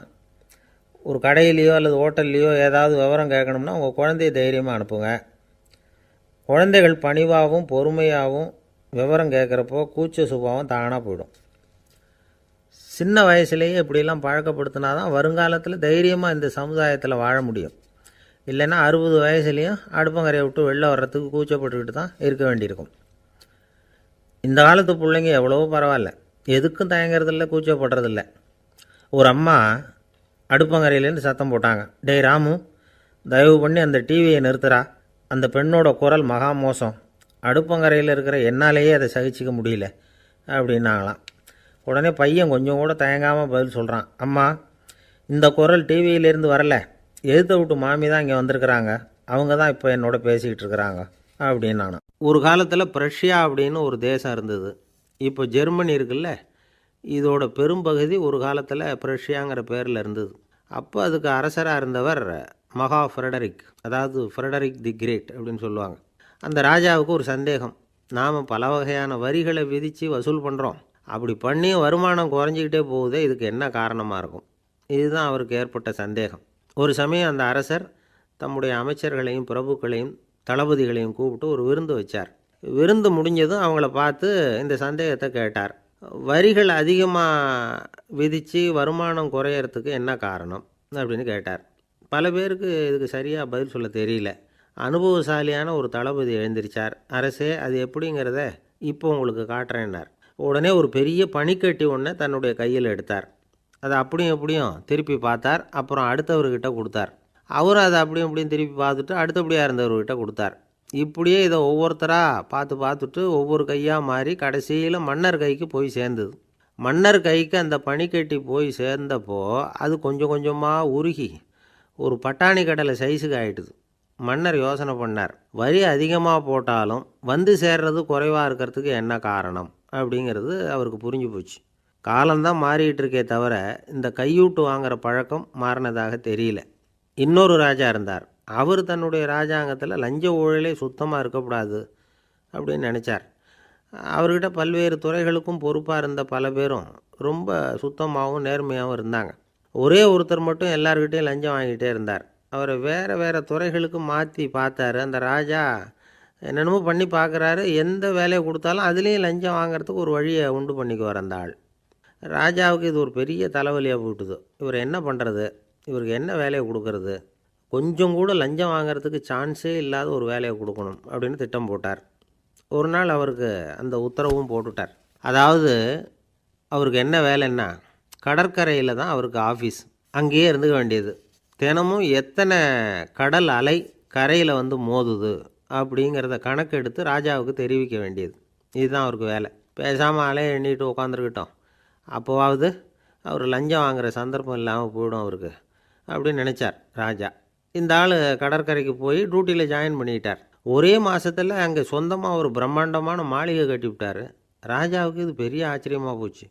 அலையை என்ற வேலையில் அந்த ஆள் எப்படி பணம் சம்பாதிச்சார் அப்படின்னு விசாரித்து பார்த்தார் அக்கம் பக்கத்தில். அந்த ஆள் என்ன பண்ணியிருக்கிறாருன்னா, கடற்கரையில் போய் பொறுப்பு ஏற்றுக்கிட்ட உடனே அங்கே இருந்த மீனவர்கள்கிட்ட எல்லாம் இந்த கரையில் வந்து ஒரு நாளில் வந்து மோதுகிற அலைகள் எத்தனை அப்படின்னு கேட்டிருக்காரு. அது எப்படிங்க தெரியும்னு இருக்காங்க அவங்க. தினமும் அந்த எண்ணிக்கை தெரியணும். நம்ம ராஜாவுக்கு தினமும் அறிக்கை அனுப்பணும், டெய்லி ரிப்போர்ட்டு. தவறுனா நீங்கள் இந்த கடலில் போய் மீன் பிடிக்கிறதுக்கு ராஜாவோட அனுமதி கிடைக்காது அப்படின்ட்டுருக்காரு. உடனே மீனவர்கள்லாம் பயந்து போயிட்டாங்க. கடலுக்கு போகிறதுக்கு அனுமதி இல்லைன்னா பட்டினி கிடக்கிறது மாதிரி ஆகிடுமே. மெதுவாக அந்த ஆளுக்கிட்ட போனாங்க. காதோட காதாக சொன்னாங்க, ஐயா, எங்களால் வந்து கடல் அலையை வந்து எண்ண முடியாது. தினமும் எங்களால் முடிஞ்சதை உங்களுக்கு பணமாக கொடுத்துட்றோம். நீங்கள் தான் ராஜா கிட்ட சிபாரிசு பண்ணி நாங்கள் தொடர்ந்து மீன் பிடிக்கிறதுக்கு அனுமதி வாங்கி கொடுக்கணும் அப்படின்னு வேண்டிக்கிட்டாங்க. பணம் தினமும் வந்து சேர ஆரம்பிச்சுட்டுது. பதவியில் மற்ற பதவியோட இந்த பதவி எவ்வளவோ மேல் அப்படின்னு நினச்சிட்டான் அந்த ஆள். அது மட்டும் இல்லை, தயவு பண்ணி என்னை இந்த இடத்த விட்டு மாற்றி விடாதீங்க சார் அப்படின்னு வேற கேட்க ஆரம்பிச்சிட்டானா. ஒரு ஊரில் ஒரு இளைஞன் இருந்தான். ஒரு நாள் அவன் ஒரு குருவை தேடிக்கிட்டு புறப்பட்டான். ஊரை விட்டு வெளியில் போனான். போகிற வழியில் ஒரு காடு. அந்த காட்டில் ஒரு மரத்தடியில் ஒரு பெரியவர் உட்காந்துருக்கிறார். அமைதியாக மௌனமாக அவர் அமர்ந்திருக்கிறார். இந்த பெரியவரை விசாரிக்கலாம், குருவை தேடி கண்டுபிடிக்கிறதுக்கு இவர் ஏதாவது ஒரு வழி சொல்லி கொடுப்பார் அப்படின்னு நினச்சிக்கிட்டு அவரை நெருங்கினான். ஐயா, எனக்கு ஒரு குரு தேவை, எங்கே கிடைப்பார்? அவரை எப்படி அடையாளம் கண்டுபிடிக்கிறது? அதை பற்றி ஏதாவது விவரம் சொன்னீங்கன்னா நான் கண்டுபிடிச்சிக்குவேன் அப்படின்ட்டுருக்கான். பெரியவர் நிமிர்ந்து பார்த்தார். தம்பி, அது ரொம்ப சுலபம். அவர் வயசானவராக இருப்பார். என்னை விட சுமார் 30 வயசு அதிகமாக இருக்கும். அவர் ஒரு மரத்தடியில் தான் உட்காந்துருப்பார் அப்படின்ட்டுருக்கான். சரிங்க பெரியவரே, அது என்ன மாதிரியான மரம், எப்படி இருக்கும் அப்படின்னு கேட்டிருக்கான். பெரியவர் அந்த விவரங்களையும் சொல்லியிருக்கிறாரு. அது மட்டும் இல்லை, சந்திக்கிற நாள், நேரம், வினாடி முதற்கொண்டு எல்லா விவரங்களையும் துல்லியமாக சொன்னாராம். இவ்வளவு விவரங்களை இவரால் எப்படி சொல்ல முடியுது அப்படின்னு இவனுக்கு ஆச்சரியம். இருந்தாலும் அந்த பெரியவர் கடைசியாக ஒரு விவரம் சொன்னார். அது என்ன தெரியுமா? எப்படியும் நீ அவரை சந்திக்கிறதுக்கு ஒரு 30 வருஷம் ஆகும் அப்படின்னு சொல்லிவிட்டாராம். ரொம்ப நன்றிங்க பெரியவரே அப்படின்னு சொல்லிவிட்டு அந்த இளைஞன் புறப்பட்டுருக்கான். இப்போ அவனுக்கு குரு பற்றின விவரம் எல்லாம் கிடச்சிட்டுது, சந்திக்கிற நேரமும் தெரிஞ்சுட்டுது. ஆனால் 30 வருஷம் அவரை தேடி அலைய வேண்டியிருக்குமே. அவன் தேட ஆரம்பித்தான். காடு மலை எல்லாம் சுற்றி அலைஞ்சான். பல வருஷங்கள் தேடினான். அழுத்து போயிட்டான். கடைசியில் அவனுக்கும் வயசாகிட்டுது. கடைசியில் தன்னுடைய சொந்த ஊருக்கே திரும்பி போய்கிட்டு இருந்தான். அங்கே ஒரு மரத்தடியில் அவன் தேடிக்கிட்டு இருந்த குருநாதர் கிடைச்சார். யார் அவருன்னா, 30 வருஷத்துக்கு முன்னாடி வழி சொல்லி கொடுத்தாருல அதே பெரியவர். அவருக்கு இப்போ 30 வயசு அதிகமாக இருந்தது. அதே மரம் அன்னைக்கு பெரியவர் சொன்ன அடையாளம் இப்போ பொருத்தமாக இருந்தது. இப்போ அந்த பெரியவர் சொன்னார், சரியாக வந்து சேர்ந்துட்டேன், வா, உனக்காக தான் நான் இவ்வளவு காலமும் காத்துக்கிட்டு இருந்தேன் அப்படின்னாராம். என்ன சொல்கிறீங்கன்றிருக்கான். 30 வருஷத்துக்கு முன்னாடி என்கிட்ட வந்தியே, அப்போவே என் காலம் வந்து முடிஞ்சு போயிருந்தது. அப்போவே என்ன உனக்கு அடையாளம் தெரியல, அதனால் இவ்வளவு காலம் உனக்காக காத்துட்ருக்கும்படி ஆயிட்டுது அப்படின்னாராம். ஐயா, அப்போவே நீங்கள் சொல்லியிருக்கலாமே, இதுதான் 30 வருஷம் கழித்து நீ சந்திக்க போகிற இடம், நான் தான் உன்னுடைய குரு அப்படின்னு சொல்லியிருக்கலாமே அப்படின்ட்டுருக்கான். அந்த பெரியவர் சிரிச்சுக்கிட்டே இதுக்கு பதில் சொன்னாராம். நான் எவ்வளவோ விவரமாக தான் சொன்னேன், நீ சரியாக புரிஞ்சிக்கல. காரணம், அப்போது நீ போதுமான அளவுக்கு பக்குவம் பெற்றிருக்கவில்லை. அதனால் புரியும் சக்தி இல்லாமல் போயிட்டுதப்போ 30 ஆண்டு காலம் நீ அலைஞ்சி தெரிஞ்சிருக்கிற, அது காரணமாக இப்போ உனக்கு அந்த பக்குவம் வந்துட்டுது. அதனால தான் அடையாளம் காண முடிஞ்சுது, நானே உன்னுடைய குரு அப்படின்னாராம். இதிலேருந்து என்ன தெரியுதுன்னா, ஆன்மீகத்தில் மாணவனாக சேர்றதுக்கு கூட ஒரு பக்குவத்தன்மை தேவைப்படுது. ஒரு பெரிய ஞானி, அவர்கிட்ட சீடனாக இருக்க ஒருத்தன் வந்தான், எதிரில் நின்னான். ஞானி அவனை வெகு நேரம் உற்று பார்த்தார். அப்புறம் சொன்னார், சீடனாக இருக்கிறது ரொம்ப சிரமம்னார். நான் தயாராக இருக்கிறேன்னா. அது இன்னமும் சிரமமாச்சே, இங்கே வந்து குருவாக இருக்கிறது மட்டுமே சுலபம் அப்படின்னாராம். அப்படின்னா நான் குருவாகவே ஆயிடுறேன் அப்படின்னானா. இது போலவே இந்த காலத்தில் கதை ஒன்று உண்டு. ஒரு பள்ளிக்கூடத்தில் வகுப்பு ஆசிரியர் மாணவனை திட்டிக்கிட்டு இருந்தார். டேய், நீ 100க்கு 10 மார்க்கு தான் வாங்கிக்கிட்டு இருக்க, இவ்வளவு மோசமாக நீ படித்தா கடைசியில் மாடு மேய்க்கிறது கூட லாய்க்கு இல்லாதவனா ஆகிடுவேன், அதுக்கப்புறம் என்ன செய்ய போகிற அப்படின்னாராம். பையன் தலையை சொரிஞ்சிக்கிட்டே சொன்னானா, சார் அப்படின்னா ஒன்று செய்கிறேன் அப்படின்னானா. இவர் கேட்டிருக்கார், என்ன செய்ய போகிறேன்னு. வேறு என்ன சார், உங்களை மாதிரி ஒரு ஆசிரியர் ஆகிடுறேன் அப்படின்னானா. காசியில் இருக்கிற கடவுள் காசி விஸ்வநாதர், அங்கே இருக்கிற தேவி காசி விசாலாட்சி. இவங்க 2 பேரும் ஒரு நாள் பேசிக்கிட்டு இருந்தப்போ கடவுள் சொன்னார், இந்த மனிதர்களை நாம் ரொம்பவும் நம்பிக்கையோடு தான் படைச்சிருக்கிறோம், இருந்தாலும் அவங்களுக்கு தான் நம்பிக்கை இல்லை, எதுலேயும் ஒரு உண்மையான நம்பிக்கை இல்லாமல் வாழ்ந்துக்கிட்டு இருக்கிறாங்க அப்படின்னார். என்ன அப்படி சொல்கிறீங்க? அதை பாருங்கள், எவ்வளவு பேர் காசியை தேடிட்டு வந்து கங்கையில் குளிச்சுக்கிட்டு இருக்கிறாங்க, அவங்களெலாம் நம்பிக்கை இல்லைன்னா இவ்வளவு தூரம் தேடிட்டு வந்து இங்கே குளிப்பாங்களா அப்படின்னு நாங்கள் தேவி. சரி, அதை சோதித்து பார்க்கலாம் அப்படின்னு 2 பேரும் முடிவு பண்ணிக்கிட்டாங்க. உடனே ஒரு திட்டம் போட்டாங்க. அது எப்படின்னா, நாம் 2 பேருமே பக்தர்கள் மாதிரி உருவத்தை மாற்றிக்கிட்டு கங்கை கரைக்கு போக வேண்டியது. நான் வந்து கங்கையில் இறங்கி குளிக்கிறேன், கொஞ்ச நேரத்தில் சுழலில் மாட்டிக்கிட்டது மாதிரி நடிக்கிறேன். நீ உடனே கரையிலிருந்து சத்தம் போடு, என்னோடய வீட்டுக்காரரை யாராவது காப்பாற்றுங்களேன் காப்பாற்றுங்களேன்னு சத்தம் போடு. அதோடு இன்னொன்று சொல்லு, யாராவது ஒரு புண்ணிய ஆத்மா அவர்கிட்ட போய் அவருடைய முடியை பிடிச்சி இழுக்கணும், அப்படி ஒரு சாபம் இருக்குது எங்களுக்கு. புண்ணிய ஆத்மா, அதாவது எந்த பாவமும் செய்யாத இல்லாத ஒருத்தர் தான் அவரை காப்பாற்ற முடியும். அப்படிப்பட்டவங்க யாராவது வெள்ளத்தில் குதித்து என்னுடைய கணவரை காப்பாற்றுங்கோ அப்படின்னு நீ சத்தம் போடு, கூச்சல் போடு, என்ன நடக்குதுன்னு பார்க்கலாம் அப்படின்னார் கடவுள். சரின்னு சொல்லி 2 பேருமா சாதாரண பக்தர்கள் மாதிரி கங்கை கரைக்கு வந்து சேர்ந்தாங்க. அவர் இறங்கி குளித்தார். திட்டம் போட்டது மாதிரியே சுழலில் மாட்டிக்கிட்டது மாதிரி கத்துனார்.